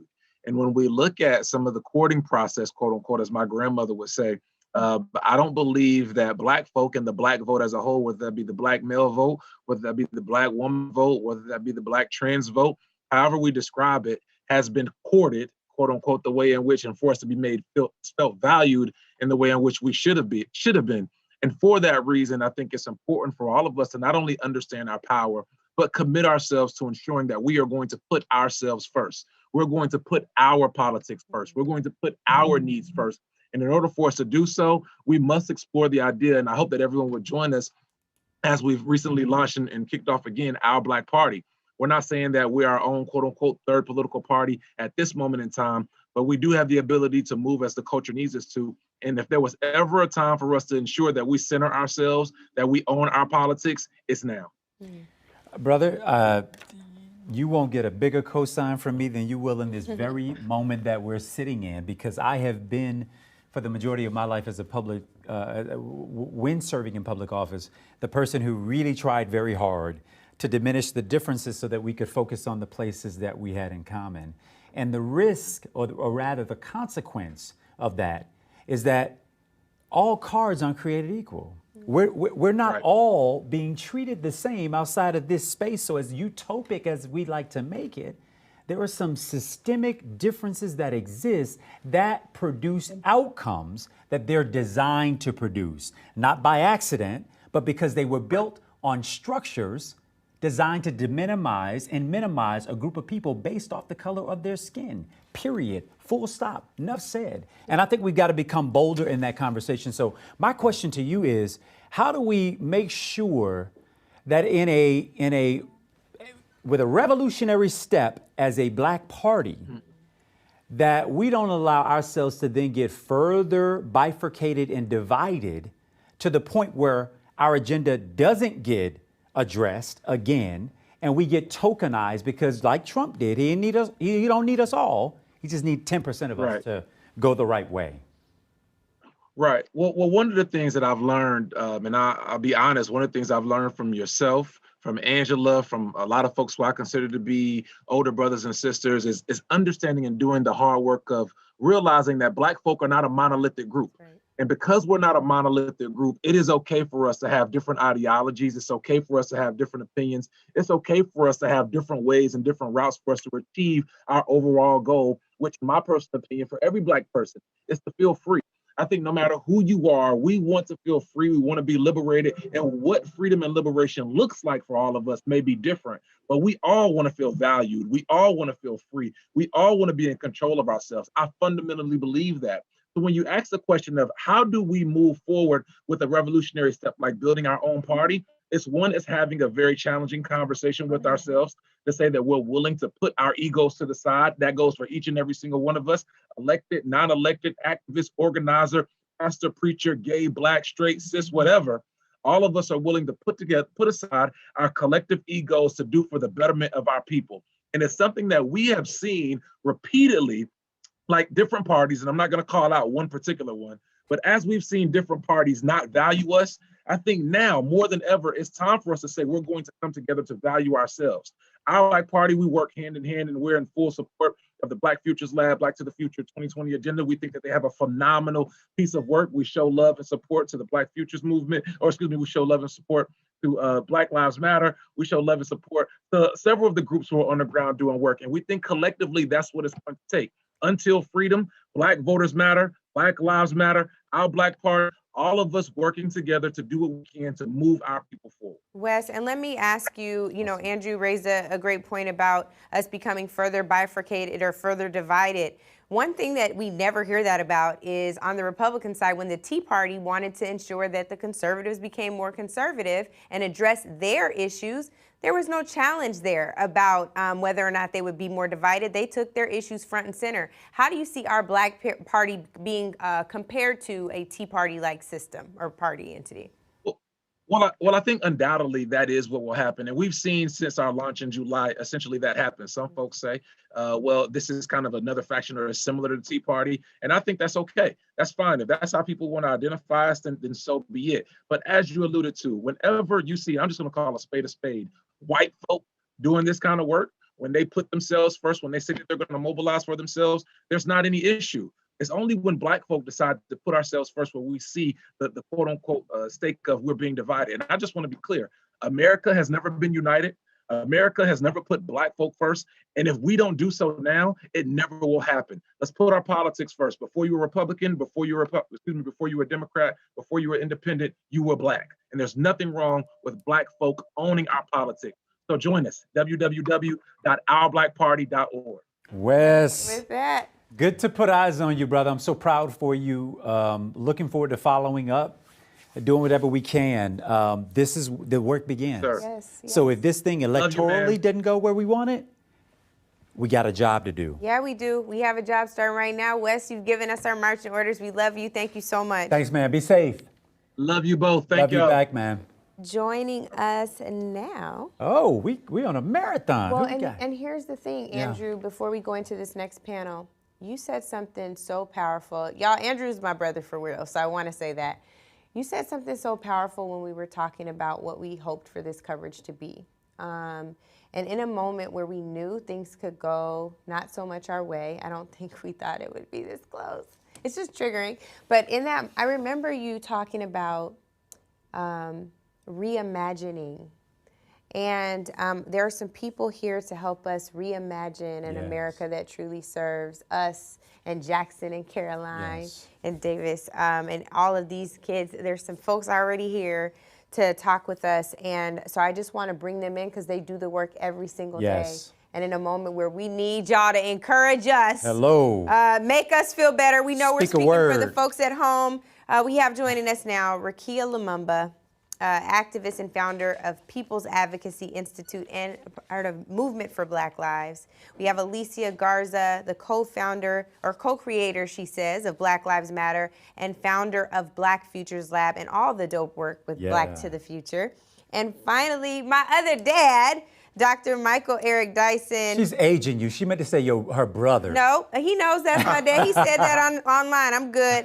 Who does all the things. He has a brand new job. They got his old title on here. I got cussed out for saying it the other day. But you are now at, where's his new job? You do know the name. No, I'm trying to get. Michael Eric Dyson. Vanderbilt. I didn't say I didn't say Dr. Dyson. Vanderbilt. That's it. But they put the wrong thing on here. I was getting to it. But he's got he's at 2 departments in Vanderbilt. He got all the things. They didn't give it to me right. He got all the words for both them departments. And all the books too. Anyway, so you guys, help y'all, us. fam. We're a little tight over here. We're feeling a little anxious. We feel triggered like 2016. So I want to go to Rekia first. And Rekia, you may not remember this, but I met you first, right on the other side of Hurricane Katrina, where you were leading the charge to ensure that people were clear in the press about the work that you were doing in coalition with so many other Black folks. And you have been quietly in some instances and in other instances loud and proud, and it's so good, working on our behalf no matter what. In this moment where it feels like yet another hurricane is potentially hitting us. If it was just a hurricane. I just want to know, sis, what you think our next steps must be in really reimagining an America that really serves Black folks. One, just thank you for that reminder, right? Because we need those reminders. I appreciate you, sis, for reminding me of the work and how we met and how we, have come into this place together. I think that right now we have to do what we've always done as Black people. And that is to continue to understand and believe that we save ourselves, right? We've been saying that since before Katrina. We showed it during Katrina, right? And so what we have to do is to continue that message forward. And so when we saw, millions of people galvanized to the streets, millions of Black people across the nation galvanized to the streets this year, what we saw was not people moving towards moderation, right? We were moving towards transformation. We were moving in a way where we wanted to see something totally different. And that totally different doesn't stop at the voting ballot, at the box. It doesn't stop there. It doesn't stop at the polls. it only begins to be mobilized more at the polls so that we can exercise our true right to lead ourselves, to engage in what I call community-led governance, to engage in this process of moving from being governed to actually governing, to a place where we actually elect people who are delegates that represent our wishes and our goals and implement those things. And so, you know, we can talk more about that because we're doing it here. We're doing it here in Jackson, Mississippi, and we're doing it across the nation and helping other people engage in what we call people's assemblies and other ways of actually engaging in hyper-local, community-led governance. Hyper-local. Hyper-local. Yeah. I love that. Hyper-local. That's powerful. And we got a whole panel, and I'm just telling you, your words, Ricky, are already speaking to me, and I know these other panelists, and they're going to do the same. Just know that there are a lot of people out there right now who are feeling a little directionless and who have put a lot of their eggs in a very singular basket. Yeah. And right now, I just feel like this moment is calling for the kind of courage that we don't even know we have. Y'all have been walking this walk for a while. And so if you had to hearken back before you were the amazing free folk you are today. I got a shirt, I had it on there that said free-ish. And she was like, get rid of the ish. I was like, nah, I still got bills. But because you guys have been in this work for so long, how do you help the rest of us just take the step? What does that look like? I'm gonna throw it first to you, Alicia. Well, first of all, hi, I love y'all so much. Oh man, this is like exactly where I want to be on this night. And I also want to say, you know what? Yes, Rakia, you're absolutely right. We save ourselves. And I want us to spend tonight not feeling despair, honestly and truly. I want us to spend tonight looking soberly at the work that we've done. And I don't want us to spend the night doing the droning on of the CNN statistics, because you know what? Tomorrow it's going to look different. It's going to feel different. We're going to be surprised. And so really what I want us to be looking at right now is, did we leave it all on the field? And you know what? We did a really good job. A lot of us have been organizing every single day to make sure that our communities have the things we need. We did an amazing job in the middle of a pandemic. We did an amazing job on the brink of an economic recession, actually really an economic depression. And we motivated and mobilized millions of people who would not have otherwise been activated to not just vote, but people voted to make sure their voices were heard. They voted to make sure that we could get a step closer to the things that we needed. And frankly, I don't think anybody went to the polls this time thinking everything's going to be fine if I just vote. I think people were like, I'm voting to get some air. And so what I'm hopeful for in this moment is that what happens today, tomorrow, and the day after that is that people don't go back to sleep. Because one of the things that we saw tonight, and one of the things that we continue to see, right, is what happens when people engage and continue to engage. We've already seen what happens when we leave stuff on the table. We know other people come to eat the food that we cooked. That's right. We understand that already. We know white folks gonna do what white folks gonna do, but you know who showed up and turned out? Our folks. And so today I'm wearing for us our Avoiding Caucasity t-shirt, because I want us to avoid the caucasity and the audacity of thinking that these elections are the end all be all in our lives. With that being said, I do want to push us. I want to push us to look at this as an opportunity to analyze and assess our organizing. We are going to see who did what and for what reason over the next couple of weeks. And I want us to build that into our plans. If we are going to be assembling people who are not a monolith, right? What does it mean to actually build the kind of practical and functional unity that we can do together to actually govern our communities, while also continuing to push our communities to want better for ourselves, to do better for ourselves and each other, and by ourselves and each other. So I'm blessed by Rakia's beautiful words to us, because it is happening. And I just always am thinking about, we have to be able to govern our own communities And we also have to be able to project a new process for what it means to lead each other. And so that is the thing that I have my mind on right now. And frankly, I feel like we're going to get a lot of information over the next couple of weeks. And I'm actually looking forward to it, even though there are results that are going to be disappointing to me. What I also know, right, is that frankly, I worked my butt off this time to get a man elected that I wasn't feeling. Okay. Yeah. You So I'm not under any illusion. You really, really did. I know that we have Dr. Ibram Kendi also waiting to join. He is, of course, the best-selling author of How to Be an Anti-Racist. And we're going to go to him. But first, I got to go to Dr. Dad. Dr. Dyson, we have spent a lot of time this election cycle in particular talking about the significance of Black agendas. Of course, as we just referenced, Alicia wrote a great one after talking to 30,000 Black people all over the country. Yes.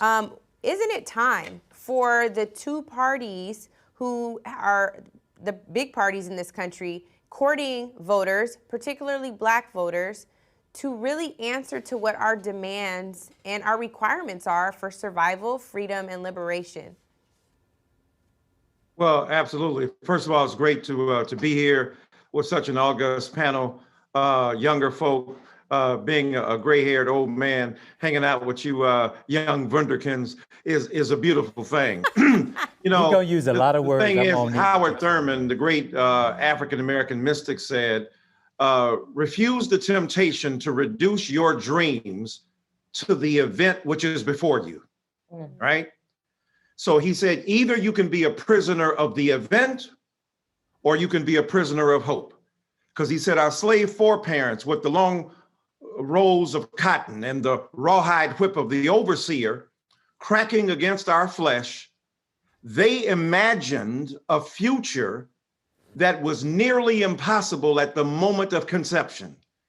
And yet we are the living, breathing manifestation of the investment of ancestors who could scarcely begin to conjure the phenomenal reality that we are. So I am not discouraged tonight. I am not in despair tonight, because what I know is this is a long road. This ain't no sprint. This is a marathon. We don't need Nipsey Hussle to remind us that the marathon continues. But it does mean that at every point we check in with each other to make sure we are diligent. As Ms. Garza just said, we got to make sure that we find out how serious we are. If you got a plan for Black America that you shown to both presidents, show it to me after the election is over. Show it to me now, after the consummation and climax of a ritual of political engagement that never had you or me in mind in the first place. Now is the time to step up. We always got a Black agenda. Black agendas in barbershops and beauty shops, as well as, you know, with the beautiful, brilliant folk you have on this panel. You know, whether it's Ibram Kendi or Sister Rakia or Sister Alicia, this is the reality that we have no dearth of insight, no dearth of imagination. Every Black folk I meet got self-published books. They say Negroes are illiterate. Every Black person I got a desire to get on and be something serious when they say we're nothing. So in other words, we have to ignore the Trumpism that will trumpet to us that we don't mean anything. And the thing we discovered in this election was not simply Joe Biden or Kamala Harris, it's us. We discovered that we mean more to us than we realize, and we were forced into a position to recognize the beauty, the value, and the worth of our humanity. Because Black Lives Matter has to mean something to us first. Right. We have to check ourselves, our prejudice against trans people, our prejudice against gay people, or lesbian people, or poor people, or people who live out in the country, not in the city. We have to really discover who we are first. And so the word I have is what the Negroes and the Black people and the Africans and the colored folks say, irregardless. Now that's belt and suspender, right? That's belt and suspender. Brother say, irregardless of what happens, I'm going to stand here. If Biden is in the White House, irregardless of his presence there, we've got to leverage the power, the intelligence, and the beauty of our Blackness to hold him and the vice president accountable. If Donald Trump is there, we know that we have to push as hard as we can against the vicious and the vitriolic expressions of white supremacy and a resurgent bigotry, but we also have to call ourselves to account and say we got to love each other more deeply, love each other more powerfully, love each other more tolerantly. And when we discover that, that will be a power that will set an agenda that will not only be for the president of the United States of America or for political realities, but an agenda for Black self-determination in the midst of a white supremacist culture that is fundamentally inimical and hostile to our being. When we do that, then, my brothers and sisters, we congregate, we constitute, and we create a cosmos of meaning that takes Blackness as its origin point. Now, let me end by saying this. I'm from Detroit, Michigan. I know y'all jealous because y'all want to be from Detroit and y'all can't be from Detroit. We good. I'm good. What I learned in growing up in Detroit, before we had a Black mayor, before we had Black folk who were politically aligned with a particular party, we had Black people in the womb of Black expectation that was invisible to the dominant white supremacist world. And in the making of that invisibility, we created worldviews, we created possibilities. Talk about Aretha Franklin, The Temptations, The Four Tops. We created Stevie Wonder, Stephen Morris on the Block. We created music that Negroes had not even heard of in 1959 with Berry Gordy and Smokey Robinson. And then we unleashed that on the world. This is the moment of self-recreation and self-rebegetting, as Emerson said, to create a Black world that will save the larger world in which we exist. That's why, regardless, irregardless, I am hopeful. Also created the Republic of New Africa, also created the whole movement around Black liberation and what that really means for us in terms of realizing our self-determination. So come through. And drum, and all that, and Kenneth Cockrell, and your people, and all your people. Boy, y'all are doing it. I needed that. I don't know about you. I did too. All three of those that preceded our next speaker, a rattler man himself. We striking. And we strike again. Brother Dr. Ibram Kendi is with us. I am so proud of you. Michael Eric Dyson, man, you got him coming up. We called you daddy. I'm still gonna say brother because I think you're young enough we could be siblings, Dr. Dad. But you're raising up a whole new generation of thinkers and innovators and creators and saviors after the comments that Dr. Michael Eric Dyson had to make.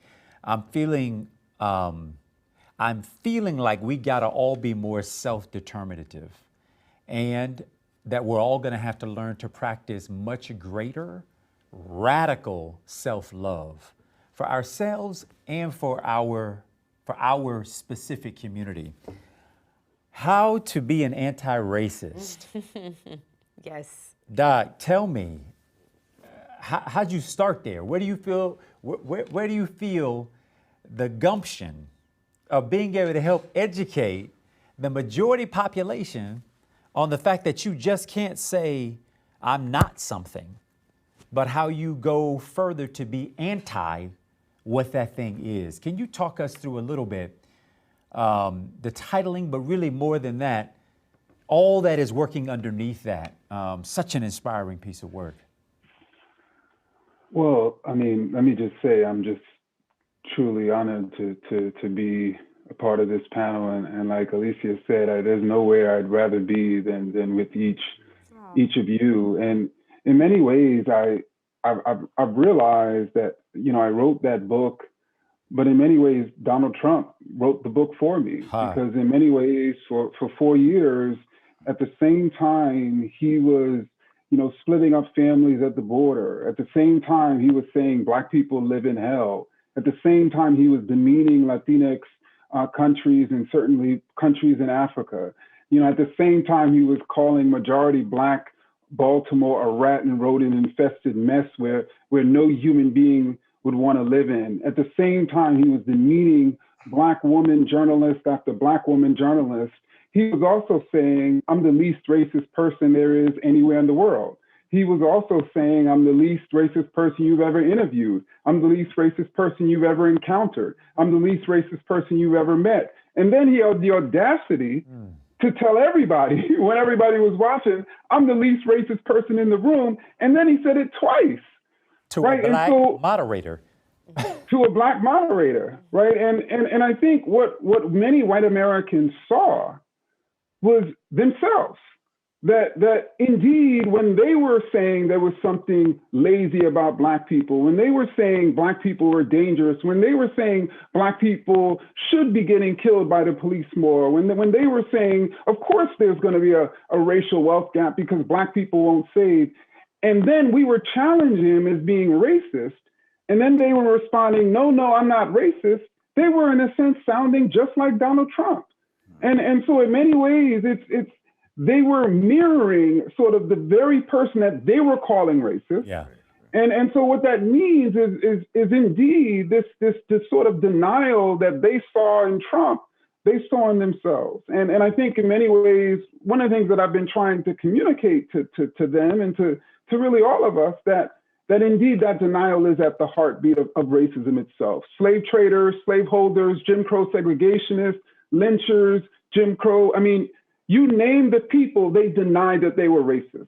And they blamed us, the victims of their brutality, for being the victims of their brutality, just as they are today.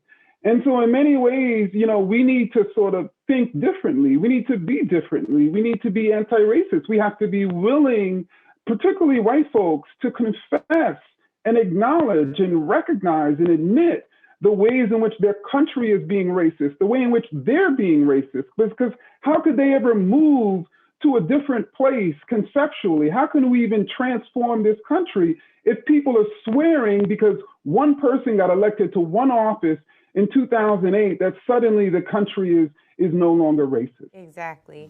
Dr. Kendi, that is such a great point. And I think that really we keep kind of finding ourselves in this perpetual reflection. Mm-hmm. And it's so hard given the weightiness of this moment. I know that Mark Kelly, it looks like that race was called in Arizona where he will win, but also, and Joe Biden would also, looks like Joe Biden is also taking Arizona, but there were still 6 Black people running in the United States Senate. And so when we talk about reimagining an America that serves Black people, tapping into our power, tapping into our real freedom, I want people who are still upset about the fact that this election is close at all, or that for some of the people that we know and love and know they could run circles around the folks they were competing against, that is triggering in and of itself. We have to give our friends at home, our family members at home, probably folks you're gonna see and probably folks you're texting with tonight, just a call to action. Yeah. And I would love to, Rakia, start with you, and for all of you all to answer this, Andrew, if you don't mind, if you all could just give us a call to action. Where do we go from here? Yes. Starting as soon as we get ready to go to sleep tonight, and tomorrow we wake up, what do we as Black America need to do? Rakia. One of the things that we know has been at the forefront of our movement and of our lives this year has been around state violence in the form of police violence, in the form of a number of violences that are happening inside of prisons that we see happening across this nation. And violence is happening inside of our communities because of over-policing and because of a divestment of resources from our communities. And so what we do today, tonight, and tomorrow is that we actually re-engage in those conversations, in those movements, in those development of policies, and those pushing of policy, both on the federal level, as well as in our local levels, right? In our cities, in our states, and also in our neighborhoods. We began to look at how do we actually create the safety that we want to see? How do we really begin to create happy, healthy communities? And it's not hard, there are many examples. One thing that we can do immediately is folks can go to breatheact.org. Sign up and support the Breathe Act, breatheact.org. That's a piece of legislation that you can not only push for federally, but you can also, like they've done in Chicago, begin to implement it on a state level. And that's really around creating a new form of public safety that is not reliant on policing. The other thing that we can do is that we can really begin to engage and learn and participate in more transformative justice opportunities. You know, our dear sister and leader, Miriam Kaba, often talks about all of the ways that we can actually resolve conflict and prevent it from happening in the first place, how we can reimagine what it is to actually hold someone accountable and not just rely on a penal system that consistently punishes and harms our people and cause more trauma. That's right. And so those are some things that we can really begin to do. I have so much more because this is like my passion. I love it. Around dreaming like Harriet did. Yeah, Alicia, if I can come to you, and I do want to I want to get to Dr. Dad and to Dr. Kendi as well, but Alicia, on the calls to action, the next step starting tomorrow. Okay, well, next step starting tomorrow. Number one, do what Rakia said, go to breatheback.org and sign up and learn about it and keep pushing it. We can still push it in cities and states across this nation and build the momentum for this to become our generation's Civil Rights Act. Number two, you can sign on to the Black Agenda 2020, and you can do that by going to blacktothefuture.org. And what we're doing is we're organizing people around how to design the kinds of rules in our communities that can address the challenges that we're facing. You can become a part of our Black to the Future Public Policy Institute, and we will help train you how to unrig the rules and write the kinds of rules that transform the dynamics in our communities. And again, you can do all of that by going to blacktothefuture.org. Amazing. Awesome. Thank you, sis. And Dr. Dyson? Yes, ma'am. I think the acronym RISE is important. R, reflect. Let's look at what just happened. Let's think critically about what occurred. Let's figure out the process by which we either achieve goals or fail to achieve them, right? Let's inspire each other. I mean, the beauty of us coming together is that we help inspire each other. You know, folk always say, I'm an old Baptist preacher. They say, you don't want to preach to the choir. Why not? The choir got to get its part together too. The sopranos can't sing like the altos. Altos can't be singing the bass part. Bass can't sing the baritone part. Yes, so preach to the choir and let the choir rehearse and let's inspire each other. I don't know about y'all, but when I'm getting a sermon together, I ain't worried about somebody saying amen. I'm eating while I'm cooking. I'm getting inspired while I'm writing what I say. If ain't but 4 people hear it, I know it's been great because it's been great in my soul. So we've got to understand the mechanics and the production of inspiration. Then S, we got to struggle. Now, this ain't easy. This ain't the simplest thing we can do. And everybody's got to play their part. You know, when people say, oh, what you've been doing out here, all you doing is writing books. Negro, if that's all I did, that would be enough. That's right. Because I done dropped some coals on this world. Because I put some serious intelligence inside them daggum books. If that's all I did, that would be great. But that ain't all I'm doing. I'm trying to write books. I'm trying to think critically about the world. I'm trying to write articles, preach sermons, give essays, raise up and inspire people who see what I do and listen to it. And I try to translate what I do into the real world. And then finally, E, I want to engage. And that means we got to love each other with empathy, with understanding.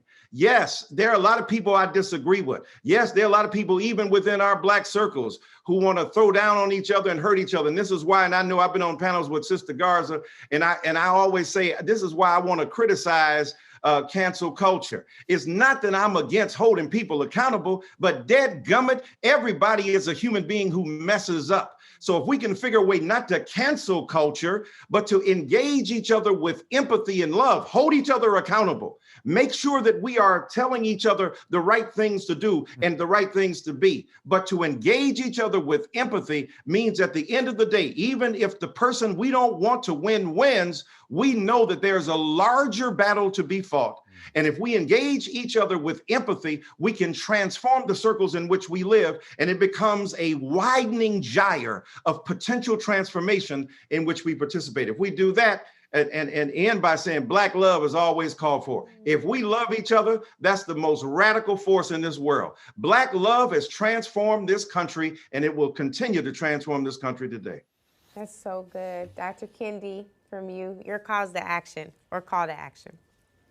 Yeah, I would extend what Dr.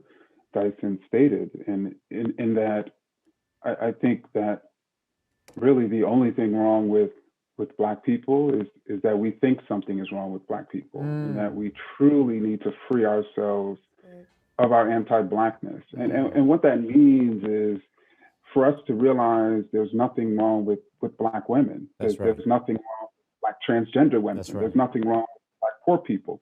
There's nothing wrong with darker skinned Blacks or lighter skinned Blacks. There's nothing wrong with Black immigrants or African Americans, and on and on. And I think once we realize there's nothing wrong with us, then we realize what the true source of our pain, what the true source of our suffering, what the true source of the problem is, and that's racism and white supremacy. And then we as individuals decide, okay, what power do I have to give to this larger struggle? And then we take to the field. Yeah. Well, we are going to take a quick break, but first, we're not going to do that without you all truly lifting us up, right, Andrew? They've been incredible. I'm telling you. Rakia, Dr. Dad, Dr. Kendi, we thank you all so very much. That was powerful. We don't have the opportunity to reflect back how everybody is feeling right now in this moment, but if the emotions that are right now running through the two of us, and we ain't talked about it, but I feel it. Yeah. I, for one, needed a reminder that tomorrow's another day. That's right. And we just have to keep working. That's right. And I'm gonna have to say that to myself a couple times tonight, because I'm fearing we're gonna see things that are gonna cause me to come undone, and many of us to come undone. Conversations that are gonna have to be, we just don't know. Yeah. But regardless of what that is, I'm reminded from the comments from all of our speakers that is an election, an event, an occasion. We got a whole life. Yeah. We're changing whole communities. We're pouring into whole humans that will one day result in something else. I just can't thank y'all enough for it. I didn't know that this is what this was going to be, but it was what exactly it was supposed to be. And I thank y'all for participating and for your great work. We love you all so much. Thank you for joining us tonight.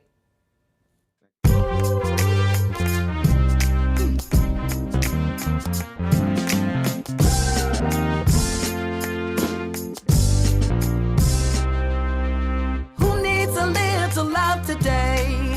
Who needs some love sent their way? Who needs love? Who needs love? Who needs a little love today? Who needs some love sent their way? Who needs love? Who needs love?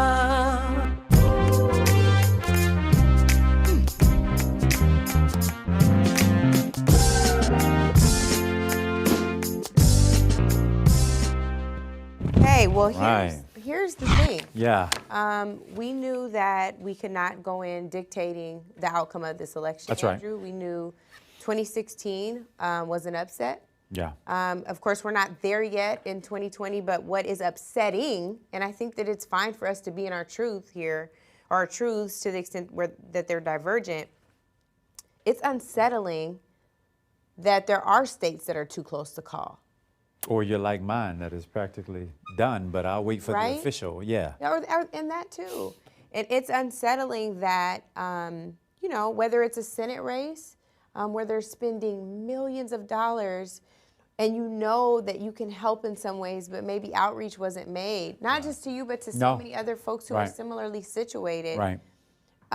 For those of us who are in our frustration, what do you think, and I'm asking you this because— I was about to say, you don't mean for me to give an answer. No, I do, because Andrew, on the other side of you having been in elected office, you are a tremendous organizer. You're someone who knows people very well. You know how to relate to folks of all walks of life, young, old, gay, straight, everything in between, student, traditional college student, non-traditional college student, all of it runs the gamut. What I think is important is understanding how we begin to heal. Yeah. So that we can unite. Yeah. So that we can move forward. Yeah. And I think it's okay for you to be like— Well, I'm going to tell you off jump, off rip, off back. One, I'm honored to have been able to spend this evening with you, and I'm even more overjoyed that so much of the content of tonight's conversation, the rich— So good. Oh my gosh, the rich comments that have come to us from all these people out in the field, in the world, who are doing incredible things. If I was home watching, God knows. I mean, God knows. So this is the right place. And for those of you who have been with us, I hope you've also found it to be the right place to expand, to learn, to grow, to ask some questions. Having gone through my own personal, very personal loss and my own race where I gave everything that I had, I left it on the field. If I had it in me, it came out of me. I wasn't prepared for loss. And that absence of preparation for loss, aided by my inability to grieve, caused me to spiral. And so I guess the first piece of advice is, to the extent that you have poured yourself, your emotions, your heartache over the last 4 years or whatever it may have been, into the outcomes, the electoral outcomes of tonight, and you didn't get it the way you wanted it, then allow yourself the process to grieve whatever that is. Don't think you Superman, Superwoman. I will not be putting on a cape in the morning. I can't save anybody right now, because my first priority is going to be my own mental health and stability, so that I can then stand in the gap for the people around me whom I love, so that when they fall, I can be there to help them up. And that cycle will continue, outward, outward, outward. So grieve, take care of you first, and then that nuclear circle around you, so that we can keep hardening each other. Because if I got nothing else from our panel just now, it was a really important reminder that the work is long. Yeah. Who am I to sit here emotional right now? And I am very emotional. But who am I to sit here in this moment with that and not think about my ancestors? Yeah. When freedom was supposed to come, and it did. And then it didn't come for grandmama's grandbaby. And now here we are in this moment where we do have the luxuries that we get to enjoy. We got health, we got strength, we have breath in our bodies and the ability to get up tomorrow prayerfully and get on about our work. Who are we not to have setbacks along the way? Yeah. And that with those setbacks, not to allow them to destroy us, but to allow, in that moment where the learning is, to then retool and get back to work. Yeah. So I don't know what the work all the way looks like. I'm just speaking me. And I don't know what the work all the way looks like for you. We're all going to have to spend some time in this space trying to figure that out, because this is hard work. Yeah. Where I find solace in this moment is that we're not the first to do it. Exactly. And that those who came before us and did it survived it long enough so that you and I can sit right here where we sit, say whatever is on our chest, and keep it moving. Yeah. And it's so interesting, because part of my frustration, I don't think that the presidential race is over yet, but my frustration is that we have to wait to see how Pennsylvania, Michigan, Wisconsin, and I know earlier I cited Arizona. Arizona is not called yet. Yeah. So we have to wait to see states with, you know, significant populations of people of color, how they perform. And I think that, yes, it is a privilege for me to be able to sit here in my frustration on camera, to be able to express myself. Yeah. But I also think that we have to take these positions of privilege that we have, even if it's a small bit, and extend that platform to other folks. For sure. I know that we've done that tonight, and I'm proud of that. I'm so grateful to the people who spent time with us this evening. Yeah. Even in the rough patches. Yeah, rough early patches. But we had so many robust conversations while folks on networks are guessing what's going to happen. And the truth is, Andrew, we don't know. We don't know. For both of us who sometimes can lean into our control, that's frustrating and maddening, especially when it's about electing a fascist. But there are so many other things on the ballot tonight. And I think if we could walk away with anything, one of the things that I would say is that it's so important for us to be full participants in That's the right. political process. Totally. If you're putting your money into it, you should be watching how your money is spent. You're paying these elected officials whether you engage with them or not. And I think that is the most important thing, that we never stop engaging. I know that our folks are tired. Yeah. Our folks are some of the hardest working in this pandemic, essential workers. Totally. They don't Totally. want to take on another job, especially because you got to teach your kids at home now too. That's right. But we kind of have to. Yeah, yeah. The beauty of humanity, I was going to say people, but humanity is that we are resilient and we do adjust. And America has had bad presidents before. America has had racist presidents before. Maybe not, how do you say, I know the word vainglorious, which means you love being vain. I don't know what the word is for you love being racist, but whatever that is. This pro-racist. is okay, pro-racist. Extra racist. And you loving every minute of it. Yeah. So there's that. But we've seen that before. My prayer is that the systems that have been built will be strong enough not to withstand just one, but if you have multiple failures in that system. I haven't given up on the presidential race either. I to be quite honest, I haven't really paid enough attention to what states have done whatever. I saw my home state. I saw the state that I came within striking distance of being governor of, and I saw a wholesale rejection. More people choosing a racist than what was reasonable. And that's what I'm mad at. I'm telling you right now, I don't know how the rest of these states are going to pan out. I will pay attention to it a little bit more tomorrow, but and maybe tonight, I don't know. But I know what happened, what it looks like is happening in my state, and that's what I'm so angry about. And so if you're someplace where you are, I think, is frustrated and maybe a little bit angry and maybe a little bit confused that we're still in a place where we are literally splitting the coin between lovers and haters, people who love their neighbors and those who hate, and we're dead set in the center. That's right.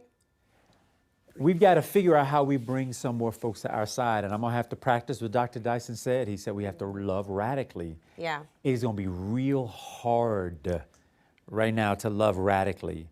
But we're going to have to get in touch with that, because as our therapist, as I mentioned earlier about my therapist who it's said— our therapist, he's fine. Okay, we share a therapist. Not at the same time, but we found someone to work with us, on us, and help us discover our own love for ourselves. I'm really trying to make sure that in my reactions, political, personal, and otherwise, that I've dealt with my stuff enough that the adult version of myself is responding and not the wounded child. Right.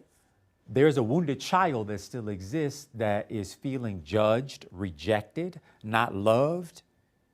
I'm feeling that. Yeah. And I probably will always feel those kinds of things. What will be better, Angela, and you'll get this, is that my ability to recover will be much quicker. Yeah. Back on our feet, and let's get to work. So for those who will feel frustration, and you will, for those who need to grieve whatever that loss is that you feel.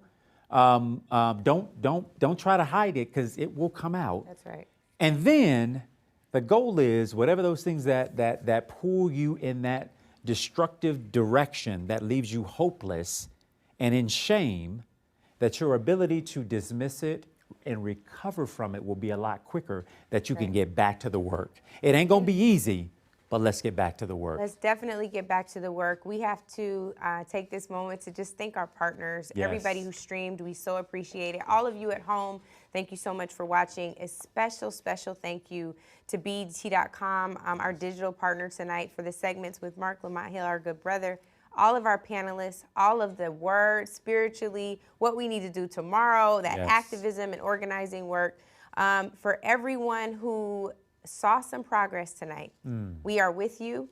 For those of you who saw setbacks, we also are with you. That's right. And know that the work continues. Nipsey Hussle said it best, and so did Dr. Dyson. The marathon continues. Let's keep the conversation going. That's right. Using #Black America Votes 2020 As I say at the end of all of my speeches, all power to the people. I'm going to defer to my brother to close us out for this last minute. Look, I don't have prophetic words in this moment. All I can say is I am loving on the people who are also loving back on me. I am working very hard to operate at the vibrational frequency where every sound cannot reach my voice or my ear. And what that means for me is all those haters, because I get trolled by them. You know you get trolled by them too. The people who want to remind you of your worst day because they're so miserable and they haven't begun to address their stuff. Yeah. Politics can be that way. I know I get mad in politics sometimes. But the truth is that tomorrow, God willing, I will have breath in my body and we'll go through the grieving and then we'll get back to work. And so all I know, y'all, is what I know. My mama was a school bus driver. My daddy was a construction worker. They're the two hardest working people I know in my life. And they gave us a work ethic. And I'm going to put it to work in this case in trying to build the kind of society that I want my children to inherit. And I hope you'll do the same. We thank you all so much. Thank you, good brother. This Love was you, sister. a joy to spend this time with you. Love you. Thank you. Love y'all. Good night, everybody. Thank you for joining us for election night coverage with Andrew Gillum and Angela Rye for Black America Votes 2020.